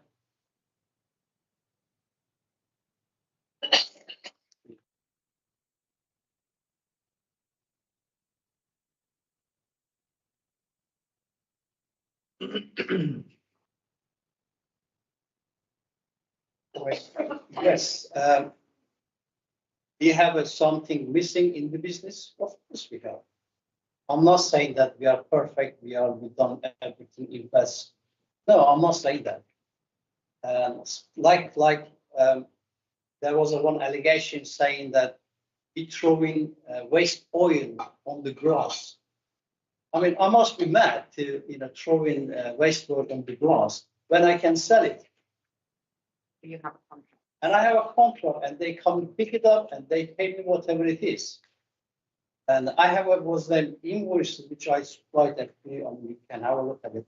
I mean, maybe a person who ever seen this, maybe is the water being thrown in the grass. I don't understand. I mean, there is no way that we throw any oil around the van or wherever, or on the street or wherever. Don't. And I sent you pictures of around the van, and this place is perfectly clean, and there's no oil stains around, and it is all clean.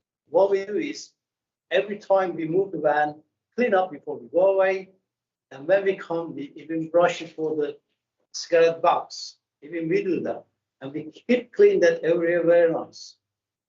And therefore, with the hygienic things and everything, I think I'm doing as much as I can to get a perfection. Hopefully, with your guidance, yes, I will get there. And I'm sure when you come next time visit, you will have a new stuff, You will see my new stuff The and applications.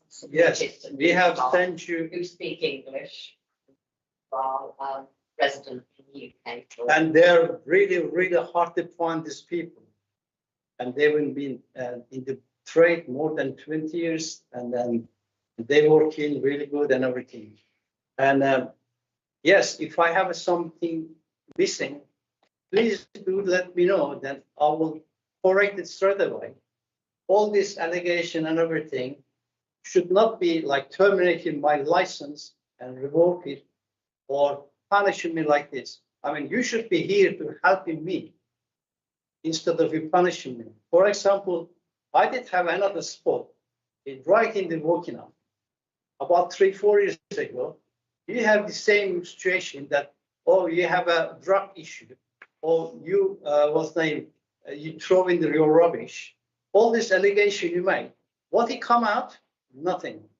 And what did you do? It was my business. Promise me to give me another spot. And I've been waiting since then. It's been nearly 4 years. I haven't heard from you. I don't know how many emails I've sent it. I haven't heard from you guys. Where's your promises? You know, if you look at it in one way, yes, yeah, like I'm a criminal, but I'm not. I'm just trying to do my best to live on. I'm trying to make my own business to run as much as I can. And I don't committed all these offenses, whatever. I don't have any problem with this, but I haven't been in police station myself for my matter ever. You know, even the last time I went, I reported this guy and said, he's got nothing to do with me. Please, I'm afraid that he will come and damage my business and everything. Can you, give me a crime reference that, at least that I'm safe that I reported that to you, and they give it to me. So I don't understand all this allegation, and then most of them is not referring to the business, especially like ship business is not. I don't know. I mean, all I'm saying is I'm here to work as much as I can with you guys, and if you tell me what's I'm doing wrong, then I will be happy to, carry on doing it, whatever. You were, he had a position opposite St. Paul's Church, didn't you? Yes. And he traded there without issue, without problem. There was no matters raised for over 20 years. Over 28 years. He got moved from there by Woking Council and placed in the youth centre. So he moved to the youth centre with their permission. He stayed there for 3 years. So he'd given up his 28-year pitch, which he had some rights to. He moved for 3 years. Within 3 years, if they move you again, you've lost your rights to appeal. So they promised him, or the subcommittee promised, that he would be moved or displaced, moved to a different position. He never got that offer. So he had to find the one that he's at now. The gentleman was retiring, and he took the business to that position himself, privately, with no help from the subcommittee or the council. Nobody's given him any recommendations or offered him anything since. So the reason that he is where he is because he had to find that position himself.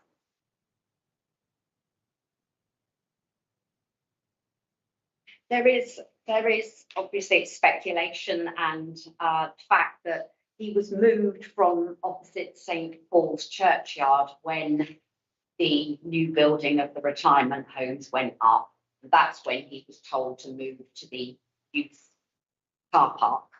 And then, of course, the same thing's happening now. He's moved, he's been in that site for 4 years now, having taken it over for somebody that was in it 30 years. And now another new block of retirement homes has gone up behind, and it just seems historical or repetitive that these buildings go up, he gets told to move.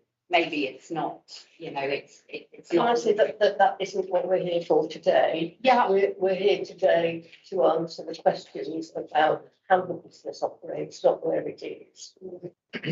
Is there anything else that you want to add to that?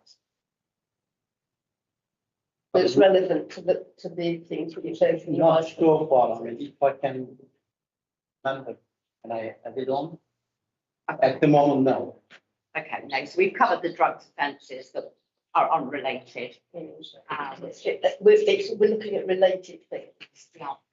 Through you, Chair, something has arisen. I just think the subcommittee certainly need clarification as to this.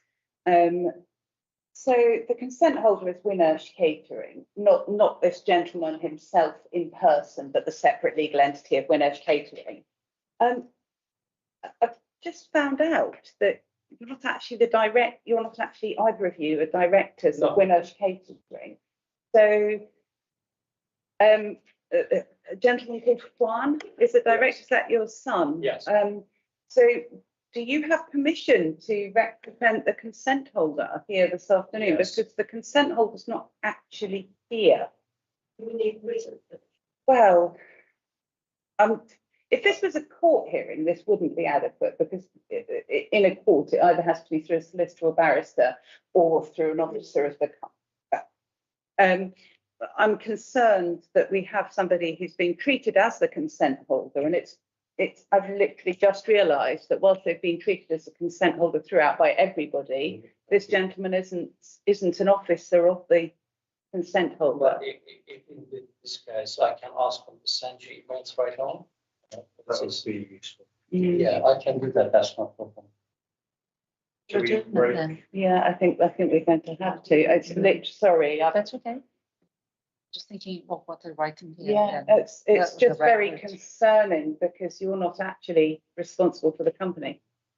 Yes, but also I am the one running the business. He might be the director, but I am the one running the business. And you are aware of it. I mean, every time we apply for license, we say, Winnersh Catering Limited, by Canon Sullivan.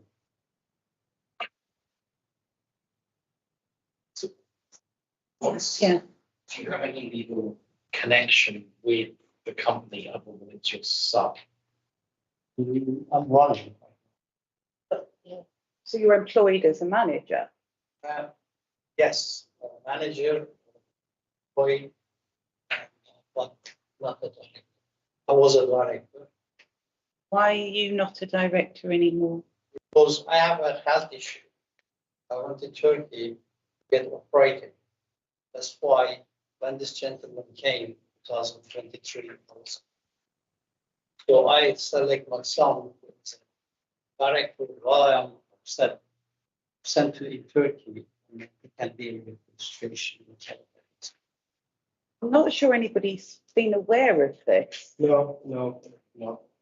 If it's possible to, Yes. you saw this an email registry. Yeah. Confirming, and you would be, in this case, acting on the consent holder's behalf.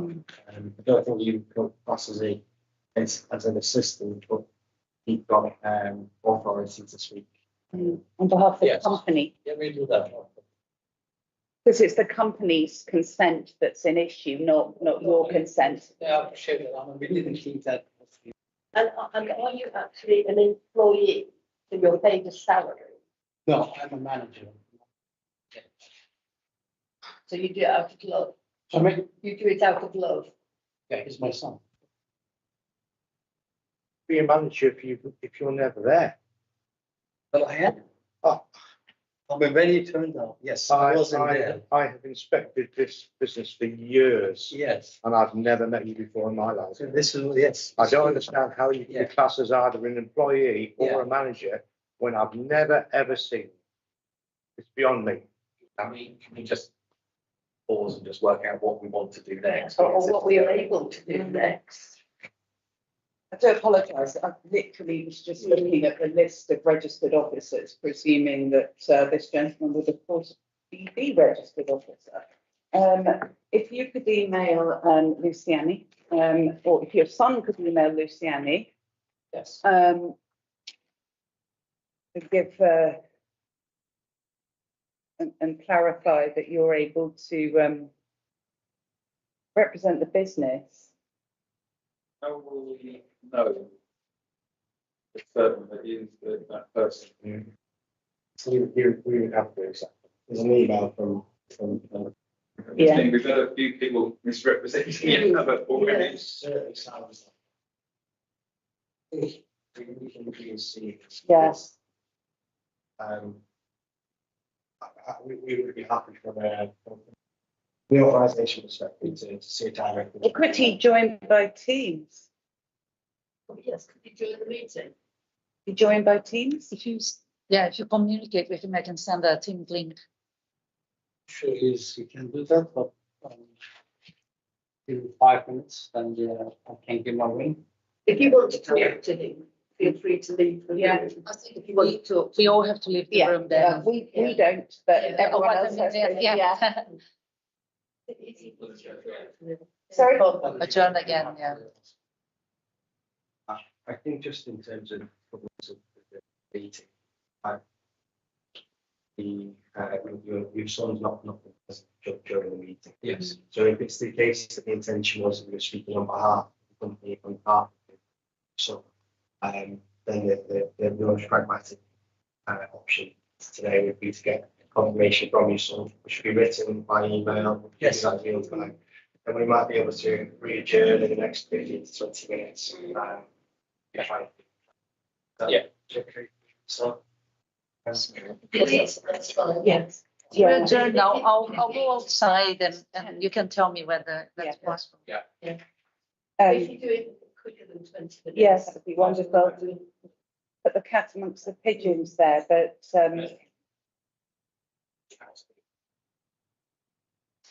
Thanks. So Thank adjourn you. again. We'll leave the door. Soon as open, we get have there that. in. If you can press spot in the. Yeah. English speaking. I'll stuff him downstairs. Now. Oh, we'll see. It's getting hotter and hotter in here. Are we muted and? Oh, yes, I need to mute, yes. Sorry.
was the other one. Yeah, this is paper mix. Yeah. Sorry. We broadcasting Yeah, again? yeah, we are. Thank you for coming back, and we're going to resume where we left off. We now have an email from your son, and we acknowledge that you are able to speak on behalf of the company. We were a bit shocked that you didn't know that. And I did, but I forgot to change the door. Oh. And to be honest, time passed so quick and you don't realize what's happening. No, we looked on Company's Yeah. House and we found that. Appreciate it. Yeah, so we're now going to ask you, have you finished your presentation or do you want to add to it? I asked my colleagues to bring some paperwork from the business. Yeah, We rushed it when I was out. Food safety and everything. I mean, basically, we got everything we needed, guys. I mean, probably you haven't seen this. And this was always. They have to agree to. No, I'm just showing them that. No, we you have- can't. Yeah, if it's not been brought into the meeting at Okay. the beginning. So Yes. we're now going to ask you some questions, Sure. if that's all right. And Rachel, you're going to start. Yes, through you, Chair. Just to kind of cover off the Company's House point, I know that your son's given permission for you to speak on behalf of the company. What you didn't say that you have the shares in the company. We don't have the shares. On Company's House, it says you're the person with significant control. Yes, So you have the shares, I have the other position. 100%, but you're not a director. No, because when I went to Turkey as a operation and that one. And just moving on, who is Ali Air? And he was a former worker. When did he leave? Recently, I would say last week, because I got to know worker and another one's coming also. And so he left last week. So he's not the gentleman that is said to be involved, that was arrested. No. As well as the And when did he leave? next day. The next day, but when? And I will be police arrested. And next day, I think next day he came and said, no, I don't want to try to go. We had a very busy, so I think So that looks like it's on page, the date, I think, on page 21 of when he was arrested. Yes. So, when Mr. Hesselhurst visited in October and somebody signed claiming to be you, who would have been working there then? But these two Which two? is Ilhami and Ali. So it could have been either. Because, yes, I believe it wasn't Ilham. Because Ali can't speak too much English. So did he, anyhow. But must be one of them. Or this is what I presume, maybe it might be the person who was named like Ilham said, if you can't deal with it, and then say, okay, or somebody else can deal with it. I don't know. So how many people were working there? at Well, I'm the not, time? that wouldn't be a worker, like I have, like someone translated. I mean, And Mr. Ilhami was a director, wasn't he, at one point?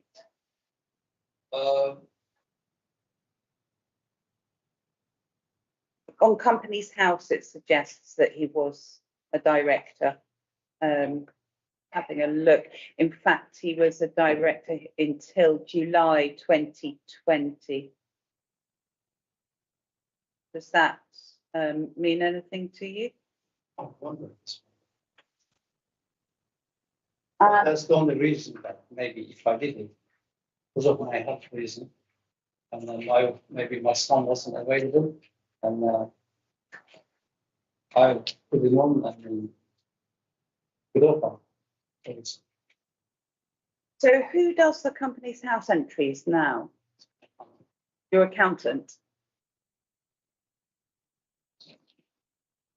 I think that completes my list. Thank you, Chair. Okay, thank you.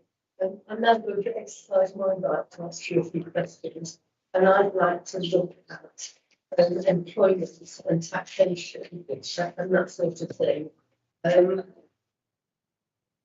When you take on a new employee, you need to check their right to work in the UK. And do you have employees now? yes, They are employed and paid a salary? yes. Not salary. It's again with the subcontract base. So they're not employed, they're self-employed? Yes. But you do check their right to I work? have, yes. And I how have would the- you know that they're registered with the tax office, to pay tax? But it's down to them. I wouldn't be able to know that. But what I have their national insurance number. Yeah. And I have checked it with my accountant, checked them that they're legally they can work, yes. I have checked them all of them, and still I have their insurance number. But you don't do anything about checking that they're paying the tax? I'm going there, they are Muslim employee, I have no rights to it. Okay. But I can ask, Yes. I can ask. And we go on and look at the training and the supervision that you do. Yeah. You said they're all qualified up to level 3. Yes, And do you display their qualifications Yes. in the van? And could we have sight of those? Thank you very much. That would be very kind if you could copy photos. yes. The name. And you have no toilet facilities. No, but we use a car wash behind us. So you go to the car wash Yeah. and you've got an agreement with them Yes, for that. Okay, that's lovely. You say you terminated the contract of the person that was allegedly had drugs. yes. But if you didn't have a contract with him, how could you terminate it if you were self-employed? It is a burden because what he does is, could get preparation and done in a bag, carry bag, and hand it to him. It takes A to B. So every time he goes and come back, we give him 6 months. And then we charge. Okay, So I said to him, "Look, that's it, you're not working with us anymore. okay. And we've gone. And this is how, it's a burden. There's no waiting. But I want to make sure that I don't want him to come back because this is really, this bad situation. It puts me in it. So I went to the police myself. I said, I have nothing to do with these people. Don't want them back. And you please give me a prime reference number that in case something happened in the future, that I'm not, with them at all whatsoever. I didn't know if they use gloves or anything like that. I got no idea. I don't even know that they use fit or they were doing a phone. So I got the crime reference, but I can post it to you or send a picture. I think we might have it somewhere. I think we've probably got it. Yeah. And can I just change subjects for a moment and look at the fridge? Yes. Is it possible for you to leave the fridge plugged in all the time? We run on generator. Right. And this is another question that council, I have written the council many times in the last 3 years. So 3 years ago, 2 years ago. And I wanted to get that hookup point from the Southern Electric. And I haven't been answered my emails. I have spoken to the time with Karen Court, and they said you need to apply to the resident planning and all this. And I said, I don't know anything about it. Would you mind to write me? She says, yes, I will let you know. And I haven't heard from them. So if I had an electric point, I would be hooked up, fully, and you don't need a generator, and it costs less money and less pollution. That's it.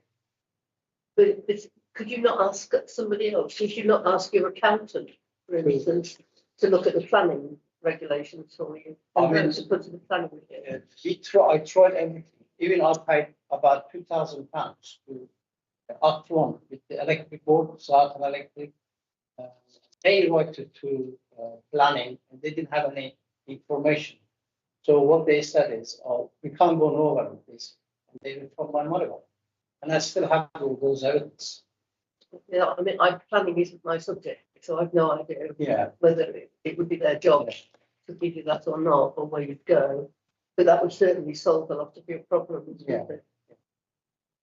Help you out. That, and even I applied for council at the time, because I run on the gas, some of my equipment, and I could turn it to the electric. It will save a lot of, money and the pollution.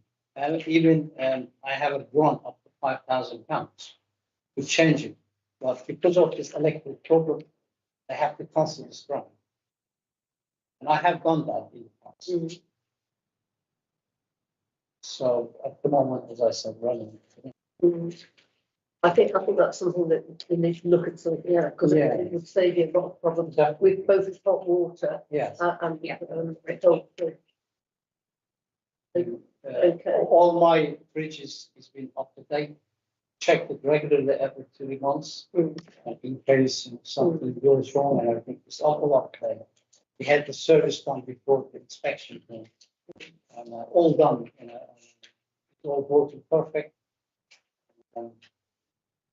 So if I had the electric, it would be much better. Okay, I'm going to ask my colleagues. Mark. This is going, a few of these are going to sound a little disjointed as I'm just trying to put my way through. So there's a couple of things. So if we go back, and I can't believe I'm going to talk about sheep. 12th of October, page 19, the additional conditions attached to the issue of your street trading consent. Additional. Dated 9th of October 2003. Yeah, that one. Paragraph 2 or condition 2, the consent holder must routinely submit to the licensing authority their full list of suppliers used by the business at intervals of no more than 3 months. I can see one reference, which I think says meat supplied from Yankee butchers. I can't find the fact. Well, there's certainly a reference to that. Are you providing the information? Yes, regularly. Every quarter. Can I just ask if that, I'm looking down from north from the other end of the table. Or shake. The new service we picked up on a renewal, so from the renewal point.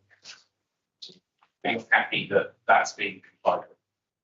That's fine. I'm sorry, I'm just trying to tie everything that we've just talked about together today. That's sometimes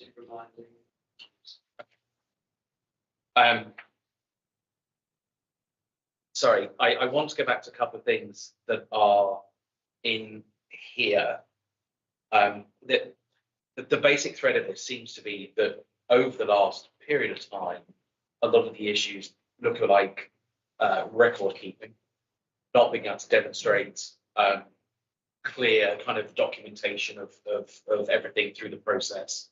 The HACCP stuff around food management, food safety management. I've seen you've got pictures in here somewhere of the new cutting boards, etc., that you were asked to put in.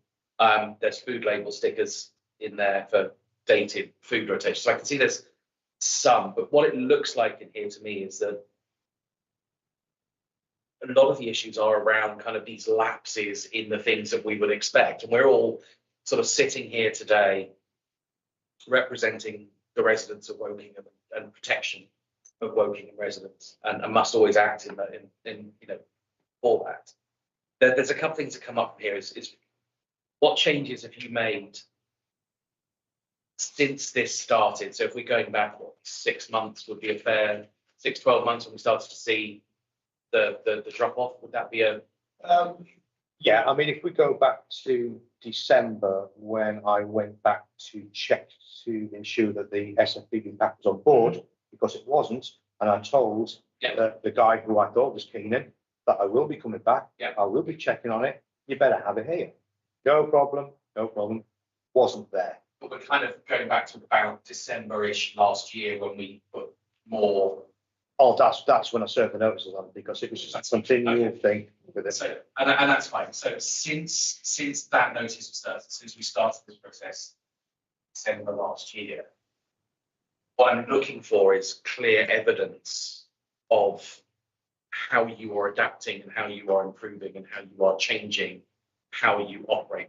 And the trouble is, I can't consider I know. that because it wasn't, Yes. it I wasn't appreciate submitted it. at the front. I mean, I make sure that this will be filled up daily and temperatures and then labels, cleaning stuff, if something wrong with the machinery, you name it, we write it down.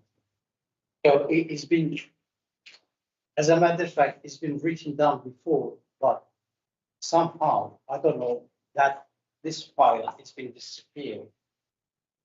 Talking about December and November, disappeared in the van. I don't know. Maybe they run out the page or they took it home. I got no idea. I don't know. But since I come back and then take care of it and everything is breaking down, temperatures, as I said, the management, hygienic and everything. Okay, I accept that. So thank you for answering the question. A couple other questions, sorry. And it all kind of relates to this last inspection document that was done from, I think I'm on page 49 of the pack. We know that a number of the things that are in here, there's 5 that are ticked off that must be complied with by the 1st of July. I know that we're not going to go back and inspect it until after, sorry. I know we're not going to go back and inspect it all of the dates until after the 1st of October. It's probably, is the last date the 1st of August? No, I think it's 1st of October, which is about the fan season, the one above 1st of August. Up top, page 53. Well, right, first of August. Lots of things to change right here. So we're not going to go back and inspect that. I know that you've got pictures of chopping boards which show that you've complied with that. So there's a whole number of things that are in here that you've been asked to comply with. The fridge one really concerns me because that's, health and safety and cold chain. If you're storing things in a cold box and then moving them in there, I did notice that one of the points that it says in here, and I'm not sure who I'm going to direct this to, but it does say, however, during the approximately 1 hour and 15 minutes I was there, the temperature did not rise. Does she mean rise or does she mean lower? I don't know. It says rise in here. So this is another. I'd be surprised if it rose, I must admit, I'm but very worried. I'm presuming she's meaning it didn't go down. Is a temperature stated?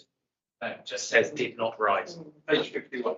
Page 51. So what I'm trying to do, and I apologise for this, and I apologise for going back and forth with the officers as well. I'm just trying to pull the threads of, it's been a bit of a journey today. I just want to try and pull the threads together to kind of deal with it. So the fridge one is an issue for me. I'd like to understand, I don't think it was re-inspected at the end of that.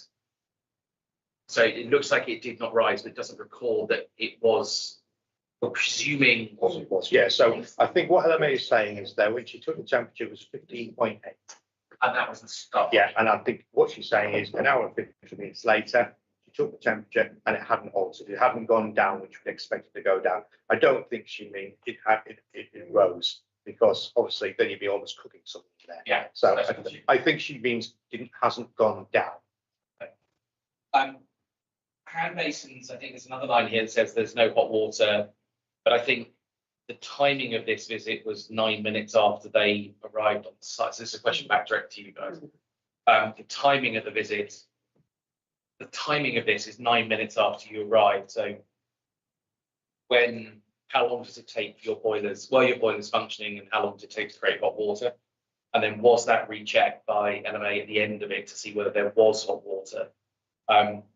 Because it doesn't say there was another check, it just goes at this moment in time, just after I arrived. There was nothing here to say yes, and I checked it. I think there's a reference in here to you actually did, and it was warm. But yeah, well, there's I'm nothing sure that there's a hot water already. And I told her that you should give us at least 10 minutes to prepare, then we can welcome to come in and inspect anything. However, she was late. We'll ignore that. Sure. I think my main point was that it doesn't say that there was. When it comes to temperature of the fridge, it implies that over the course of time it was checked and it hadn't changed. But on something that's saying there was no hot water upon entry, there's no reference to anything else checking in relation to the fact it's at 10 minutes past 5. I spoke to Melanie, there was hot water Okay, so we're happy. before she left.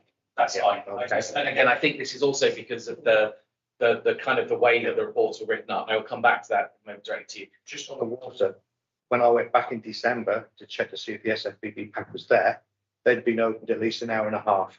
The urn still wasn't turned on. There was no hot water. They'd been serving, preparing. I pointed it out. They turned it on straight away. But that water got hot whilst I was there, but they'd been open an hour and a half. And I think actually that goes back to another question to you is when I look at the chain of things that we have here, it is, I think we've got issues of compliance in some areas. Okay, the issues about the complaint that was on a comment being made by Councillor Bray about pouring fat. There's no evidence of either anything in the pack that has been invested, pulling that to one side for now. The sheep issue, and the adherence to the conditions that were applied as a result, that's fine. I've noticed the comment in the additional pack of paper for reference from Thames Valley Police that says the farm can't confirm whether any sheep were taken. So there's a number of things in here which are just Can I inconsistent. just stop you, Mark, and ask a further issue on the fridge? Okay. Because when LMA looked at the fridge, she said this refrigerator was storing raw chicken, which intimates to me that there was meat in the fridge that at that time, Yes, when it wasn't cold. can I explain? Yes. We had a toolbox to pack it A to B. So the toolbox was there. But she rushed into this in the business. So my employee, he got panicked, didn't know what to do. Language barrier is very important. So he tried to push that everything in the fridge straight away. And so of course, the fridge is being kept open with her also. About more than 5 minutes. And I was there and she was keep opening and checking with the machine. She's like, we have the same things also. And she says, oh, it's not working. I said, it's working. But you need to close it and give it time. So we had the But phone your employee Yeah. is qualified for food hygiene Yes. to level 3. Why did he not point out to her? Well, probably did it, but she was like, sorry, man, again, she's like a bossy. When I was there, she was like a bossy. Oh, you haven't done that, have you? Why didn't you do it? The kind of the talk she was doing to me. And I said to her, even for the fire, I said, there's no fire. What fire? What? No, it's the food hygiene that No, I bothers me mean, there. what I'm saying. The food was stored from a cool box. Yeah, it was. Into a fridge that was warmer Yes. and then cooled down again, and that's dangerous. I appreciate that. I mean, I can say this for being panicked with my employee. He's been panicked. He didn't know what he was doing and just shouting at us. That doesn't give me any comfort at all. I know. But the fridge, they're all regularly serviced. So I had the service about before the inspection comes and it's all working. And I can take a pictures of the invoice that I can send it to you also. But the fridges, they are all working. Okay, maybe at the time, yes, more than as we expected. But I assure you. This is the need to employ people that are trained in catering and speak English fluently. There is a great deal of people out there looking for work. They can't speak the language, so what's the point? It's okay for passing food over or just the regular thing, repetition of the same orders. But when it comes to speaking to people on site, don't have a clue, do you? And I I'm think, glad you've heard that. Yeah. Thank you. and I think that's why a lot of my concerns are about this is language. So I'm just being very careful with my choice of words. I'm not trying to make any comment other than there are language barriers. I think we have, what I'm trying to balance in my head is there are a number of issues in here about process and procedure. There's a number of things in here you've been asked to fix. I still want to come back to the issue of bottom of 52, top of 53, where one says on one hand the ceiling is dirty and greasy, and on the other hand the ceiling is damaged by fire. those two seem to be at odds with each other. I would like to ask so the reference in here that, which you've got a compliance date for October to fix. What is the damage? Was there a fire? What is the There damage? was no What's the fire, extent? that's right. What I think it's It referring, wasn't in a corner. when they make the van, they use silicons, clear silicons. Mm. In time, that change the colors. It's like brownie. It's not like white anymore. And she says this is dirty. I said, you can't do nothing about it unless you strip it off and put a new one. That means, and it's a hell of a big job. So she said, I think because there's no fire whatsoever, because of the heat and everything, turns the color. This is what she's trying to say. Okay, I'm going to pause. I'm going to go to the officers, and I apologise that I'm jumping all over the place, but that's method to my madness. Do we have any where this ceiling damage, van ceiling is damaged due to fire? Do we have a photo or any imagery of what that is? But all I'd say is LMA seems to be quite clear. It's not just cleaning, there is damage to the ceiling. Well, I've never seen it myself. I've got no photographs. So really, I'm going to be no use. Do you want one thing I would like to go to, Mark, if you don't mind, is your point about the bad food hygiene practices. It's great shoving someone on a level 3 food hygiene course, but if they're then going to argue with an an EHO in regards to when they should and when they should not wash their hands, I just find that extraordinary. So I'm going to actually, that was one of my final points I wanted to raise, which goes back to jumping back to page 52, which I think is the other key thing. So we know we've got documentation. I apologise for asking so many questions, but I want to be thorough here.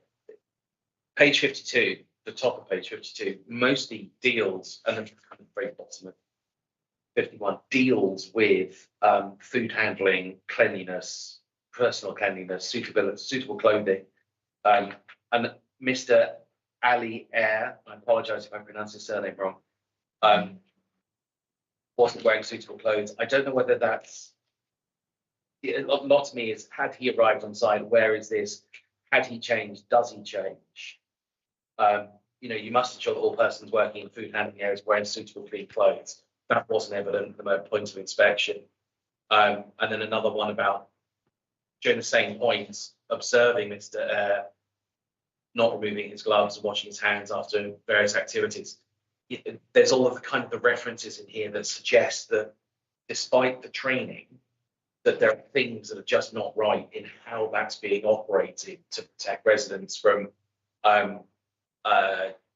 just harm. I mean, anecdotally, an old Scout group has just run a barbecue at Crowthorne Mayfair, and I know that they will shout at each other if they see anyone passing coins in one gloved or ungloved hand and then using that. So my concerns around, I'm hearing that you've done all this training, you've put people through level 3, you're bringing new people in. I'm looking for an answer as to, with all of that going on, why are we still seeing some issues around basics of cleanliness and washing, et cetera, et cetera. I think that's the end of my questions. I think we dealt with the van, we dealt with the cleanliness. It's about the staff cleanliness, and dealt with water. I think that's my only other question, so I apologise. But it is just about the cleanliness and that process of how do we ensure that staff are trained and actually doing what the training says they should be doing. Yeah. And first thing first, we do the uniform. It's polo t-shirts. We have a hat. We use gloves. Ali, he is a lovely guy and he knows what he's doing. And however, he always panics because of the language barrier. If you talk to him in English, then more than that he can understand, then he panics. So I think this is what happened. I mean, she's saying to me that, oh, I think he called you and he didn't wash your hand, but he was wearing his gloves. He wasn't serving, just preparing. And but what I did, okay, this is not like easy things. I let Ali go as well. And we have named 3 people, and they are in the business more than 20 years. They know what they're doing. Sorry, just to interrupt. Yes. These existing staff or the staff that you're now going through the process of? No, well, one of them Employee. is going process and everything. And, The two new staff The two. are the ones with the, driving licence. Okay. And those have been sent, yes, information sent to council? yes. Yes. Fine. I'm not sure if I'm looking at down the end of the table to nod. Yes, I believe so. Okay, thank you. Yeah. Apologies, I'm only doing this for 2 months. I'm still trying to get used to everyone's name.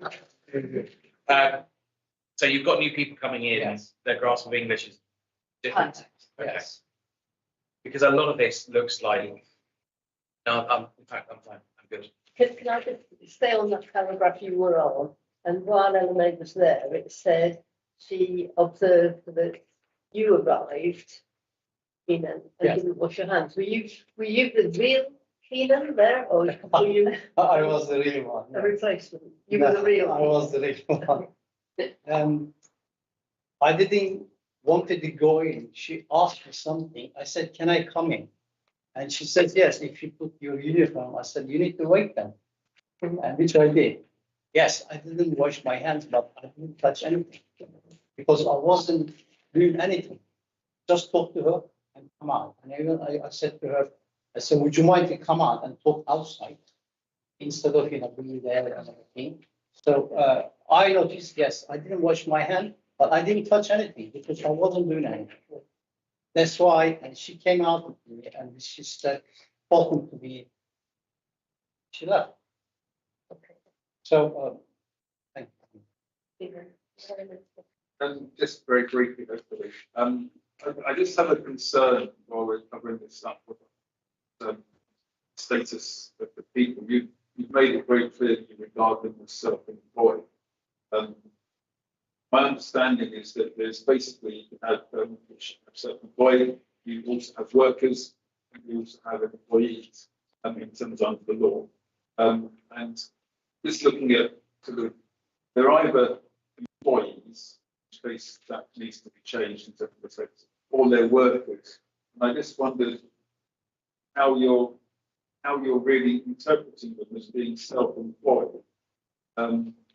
When it seems to me that you're providing the premises, you're providing all of the products, you're giving them the uniform, you're providing all the tools, and you're telling them what hours to work. So I'm just struggling a bit how that fits with the definition of being self-employed, where you're supposed to be able to have other work, you provide besides your own Yes, sales, you have your own customers. yes. So I'm just a little bit concerned in terms of, are you trying to just pass the buck a bit when really this is the wrong way of going with it? What we do is at the moment, this is how it's been working, this kind of business, catering business. They have a percentage. Like if you make more sales, they earn more money. It's not like a fixed, like minimum wage, for example. Or you work like 6 times hour. No. So what we came up with the ideas, and it wasn't my idea. This is the industry how it goes. So if they make more money than, as we expected, they get more money. So that's why it's always been like self-employed instead of being getting wages. So this is how it works. I mean, I can certain laws, and then I will say, how do you pay your taxes and everything? No, my point really is around you and your relationship with them. Yes, Because the rules on this have changed. You may have heard there was a case like with Uber drivers yeah, and how they've moved from being self-employed to being workers and so on.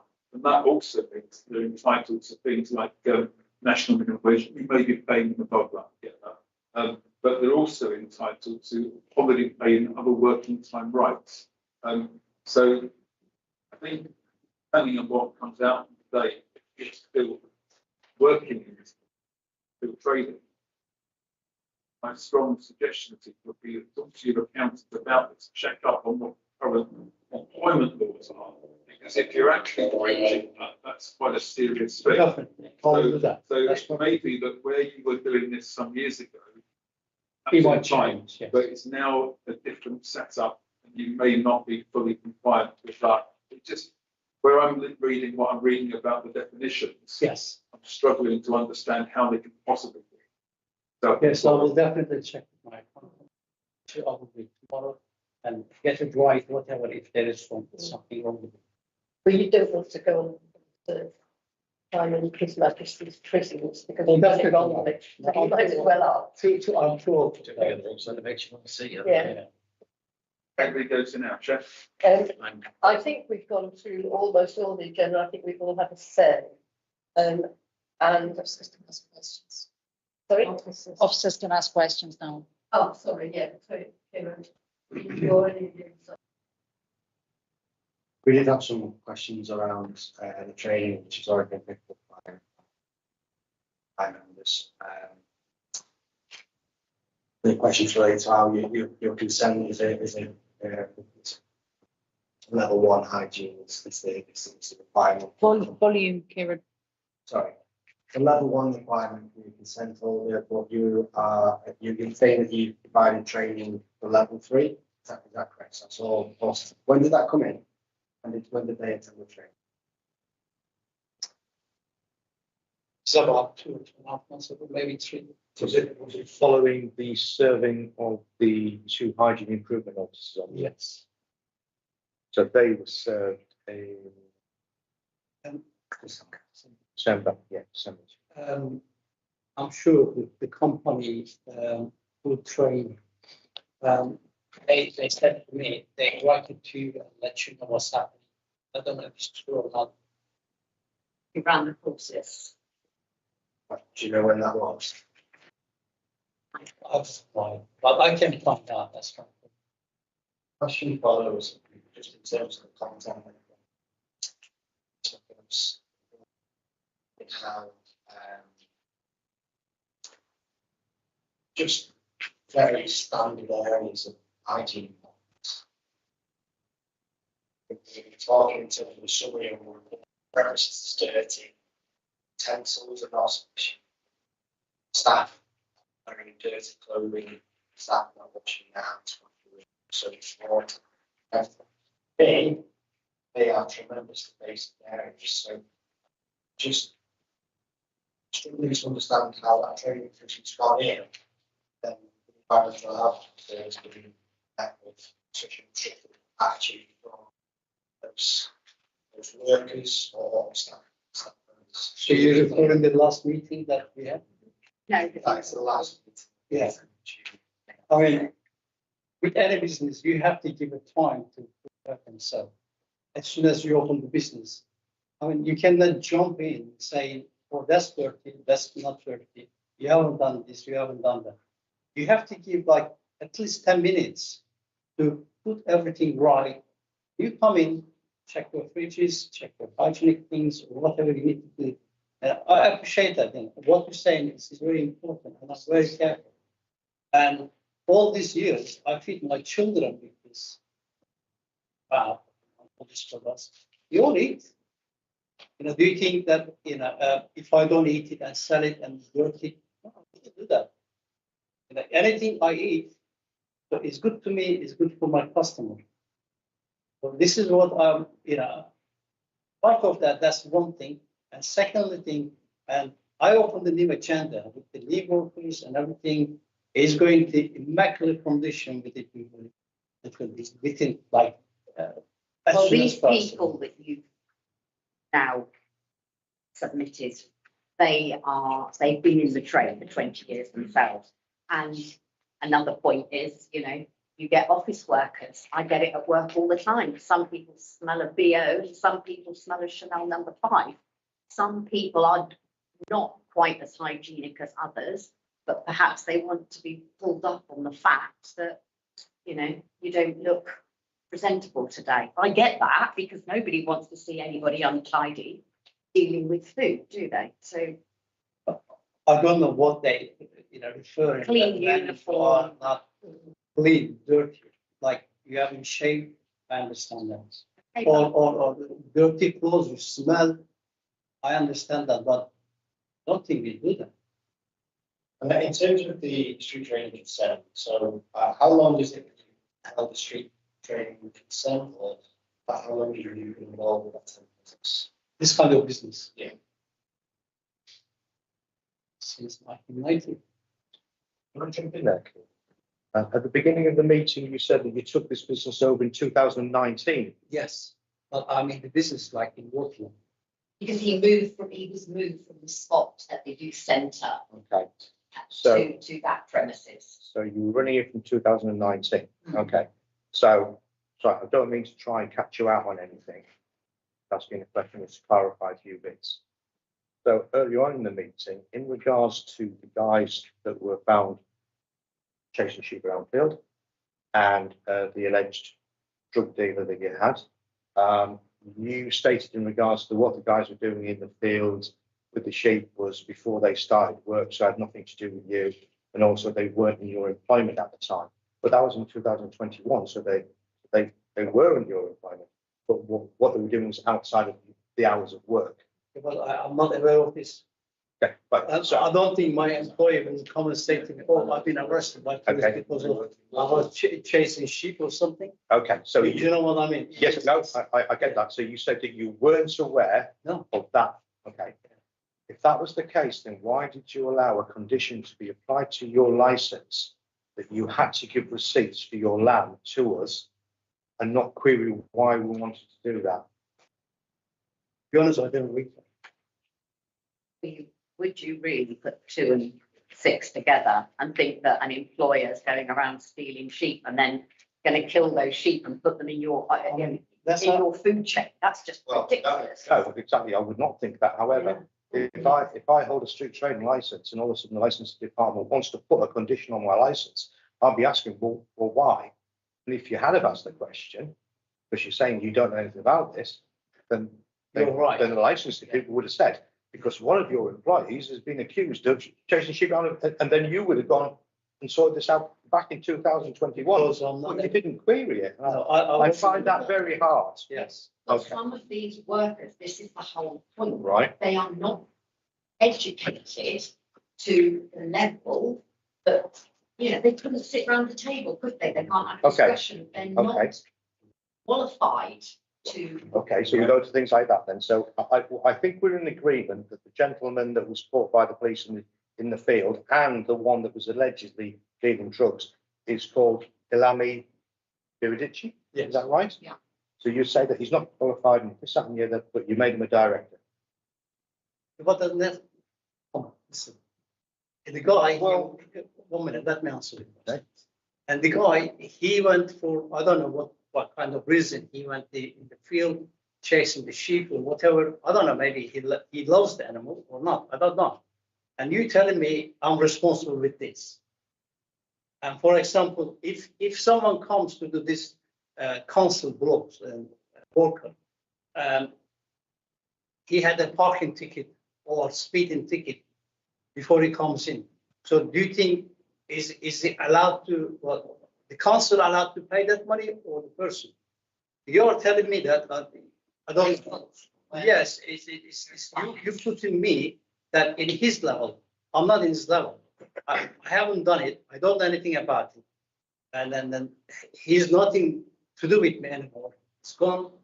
This is the end of the story. I mean, I understand, it is still hard to understand for me. Why is he chasing or try to catch a sheep? I don't know. I got no explanation because it's nothing to do with me. No, I understand that. I'm not trying, I'd be the first one, not the first one to try and imply that he But- was doing that to sell it on your van. However, there was a condition put on your license and you never even queried I it. didn't see that. The secondly is, and then I come to the same was an answer again. Mhm. This is all allegations. If he's been, done and then he's been taken to court and then he's been had a sentence charged with it, I will do something from something and I will say, what the hell is going on? What did you do? Why did you take such strict action with? Sorry? Ask, why did you take such strict, more robust action with the other gentleman? So this time, last time. Of course, I'm It's the same, It's same the subject. Yeah. They are the same. Mario is known as Mario, but Yes. Yes. Ali E is the one that was there when LMA Oh. inspected, but he's now since gone. Is that right? He's gone. Ali's gone as well. Yes. Okay, I've got no more. On the inspection side of things, if you get a low score, a 1 or a 2, these are followed up with, so you've obviously got the inspection sheets. You're also followed up in writing, just confirm that you received copies of those. So actually, Your inspections. Yes, So you yes. get an inspection sheet during Yes. the inspection, and then you get a follow up in writing Yes. to your home address or business address. You just confirm that you've received the follow up inspections. yes. Did you receive the inspection that I did on the 11th of September 2021? Because you stated in your inquiries that when I called in October 23, it was the first time I've ever been to your business. I appreciate that. But I haven't done now. So you probably didn't see that one. Because again, it was Keenan that was there, this was his bloke, so he might not have given you, you might not know Maybe anything they about were it. hiding, you know. Well, because they- and you were made a fine on that inspection, so he probably didn't show you that one now. Thank you. Can I just add something? So you said you weren't, you somehow didn't notice this condition added. Why wouldn't you notice that? It's been like 5 pages, small pages. I mean, who would read it? I would read it. I should be reading. I didn't read it. Now I will read. No, Alex's meaning, when the condition Yes, was put onto your Because I didn't know. license, I didn't know. So you didn't You read your just- license? No.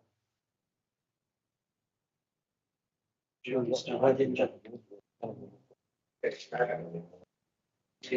Happy with questions, I think.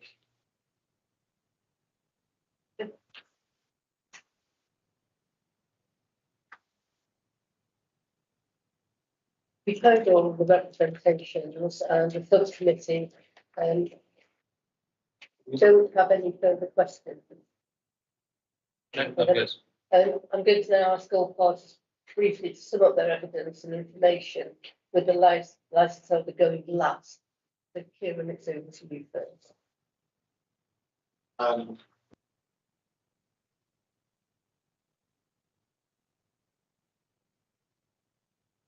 I think we should need to acknowledge some of the manner in terms of the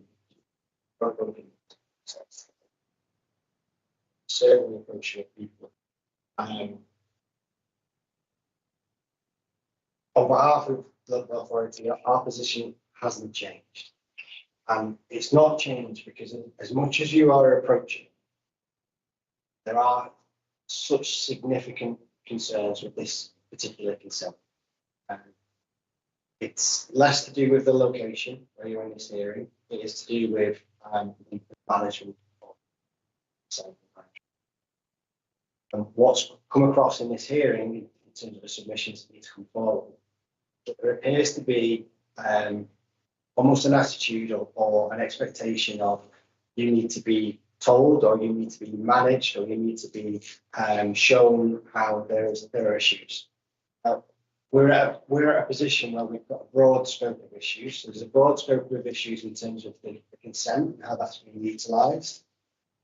It's an attractive site. It may be the case that businesses may be interested in that site, and there may be opportunity for other businesses to come in where they're respectful to the regulatory standards. Certainly, the site's not being utilised. So we can see that in terms of the opening hours. In terms of the police incident, we've got issues relating to personal allegations of drug dealing. It's recognised in the drug found, but that's Thames Valley Police carried out that search on the vulnerable persons relating to drug. That's quite significant for the police just to be involved at that level. The outcome of that interaction was it was an immigration. Again, we're stepping into issues around immigration, and we're certainly stepping ever so slightly, although not completely, ever so slightly in terms of modern day slavery, or where there's confusion in terms of around whether they're employees or whether they're workers, how they're paid, whether or not they're owned by national minimum wage or not. And then we move through the rest of the report. We have some issues in terms of historical. So I recognise in terms of our contact as a new authority, House talking for a period of just over 6 months. But historically, there are issues of street trading consent. There are issues of street trading consent dating back until 2020 with different sites and different allegations around littering and staff urinating. So there's a significant pattern here. We go into waste management, and there remains to be still difficulty with the understanding in terms of what's expected on the business in terms of how that waste can be managed, and it's having to be explained here in this meeting now. We have issues in terms of the food safety aspects. These are regular and repeated issues where the intervention appears to be the case that putting in staff training, it hasn't reached the result of where we're at.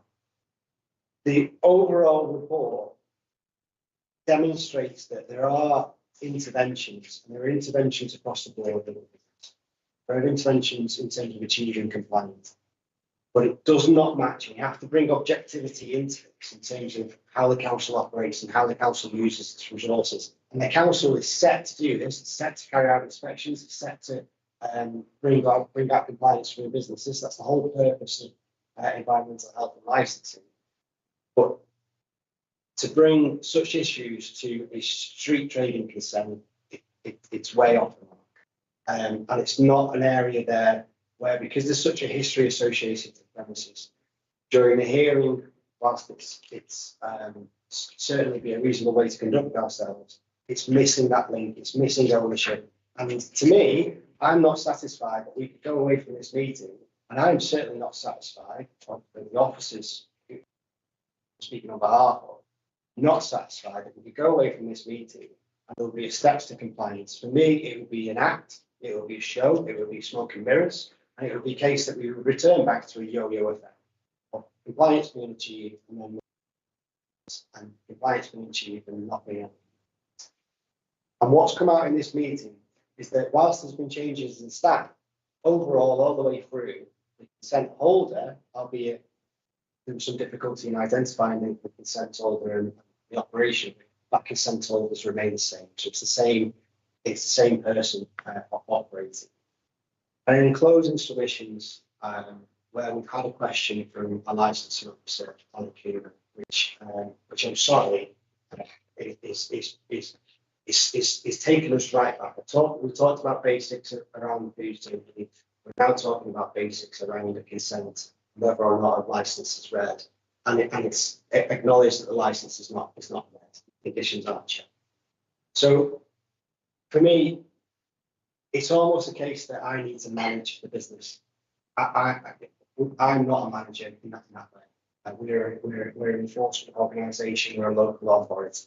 Our role is to enforce and to make sure that it's regulatory compliance. And as the submissions are being made, we're seeing that our resources are being used above and beyond what's necessary to achieve compliance. We're at a stage where even in this meeting, we're not at a point of compliance. The committee would be implored to sooner take a revocation of this consent where there is no right of appeal and allow for a business that will show much more forward impetus in achieving compliance. And I would imagine that a change in production, a change in licensee, that area would do the community justice that it deserves. So I must implore that our opinions are not changed. And from my perspective during this hearing, the hearing will now have how absent that control is and how absent that management is. This license cannot into the room. It's your turn to sum up now.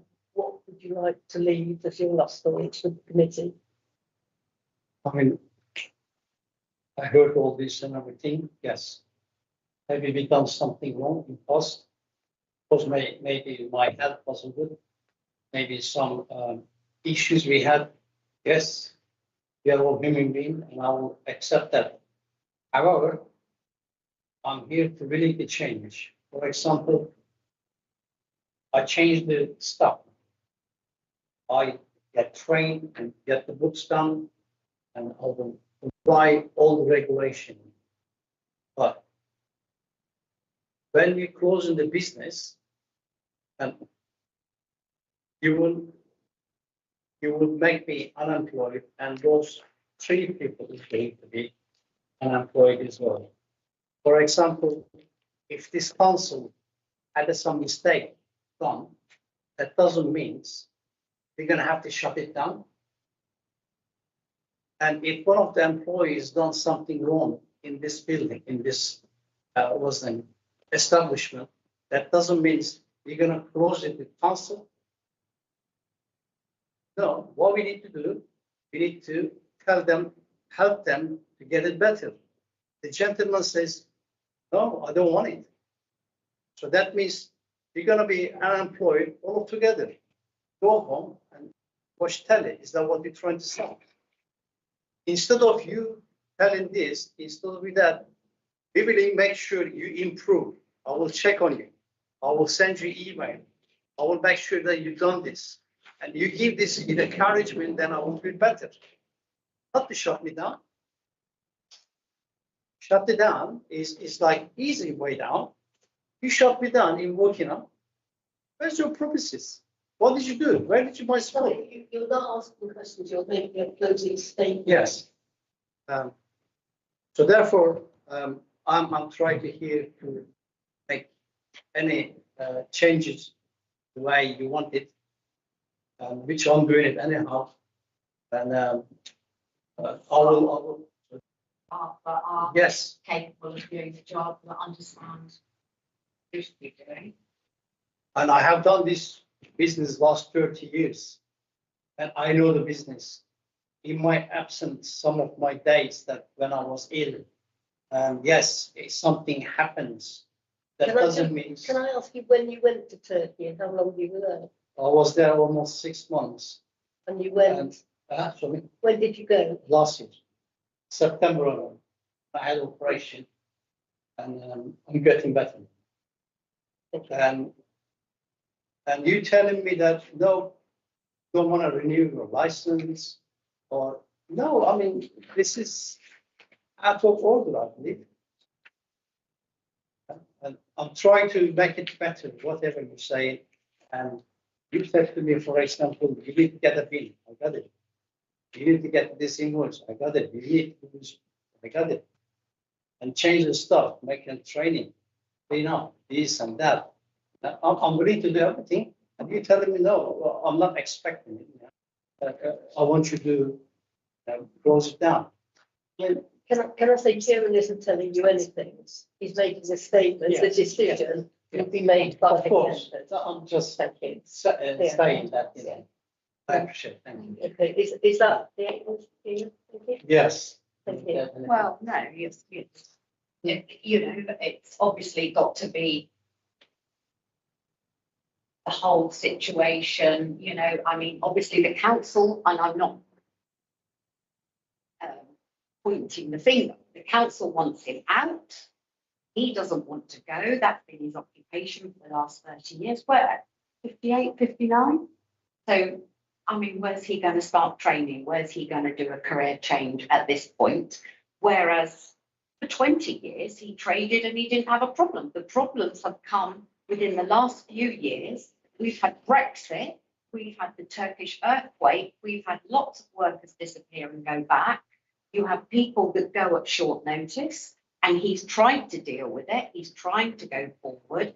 He knows that he's had these issues. So employing workers that are maybe up to the job might help. You know, is there not a chance of a review again? Shutting him down means closing his business that he's had for 30 years with no opportunity ahead of him to apply for another job. It's just quite sudden and quite, I think that's quite harmful to anybody. It's like you're stuck up on a shelf and you're told, well, you've had your lifetime, your life expectancy. So now we're done with you. You might not be ready to give up, but he doesn't really have an option at his age to take on a new career. Could I just, through you, Chair, just clarify one point which came up only in the submissions at the end? You indicated you're in Turkey for 6 months. Who was who was acting as manager in that time? My son. Coming and going? Because that's when the inspection took place with Michael, and somebody signed. So when you've got this agenda pack, didn't you see that somebody had signed it when you were in Turkey? Was operation I had was major operation with me, and you don't even think that you're fighting with your life. Look, we've had got this this in the last few days. Yes. Yeah. Last a few days, I didn't really check into that signature, that name, because they are all normal papers. And You to come back. I had to go back. Yes. The checkbooks. It wasn't he was come and go. Whether issues or do with the leak in the foul or something. So from what I remember, he was coming. Don't start like that signature on there, that person who signed, that's not a one-off. That's the person that I've been dealing with for the last 4 years. That isn't because this gentleman was in Turkey. That's who I thought this gentleman was. I've never seen this guy before at the bank. Never seen him. Did he sign it? He does. Thank you for that. We're now going to close the meeting, and we're then going to make a decision, and we'll come back to you in writing in how many days? 5 working days. 5 working days. Thank Okay, thank you.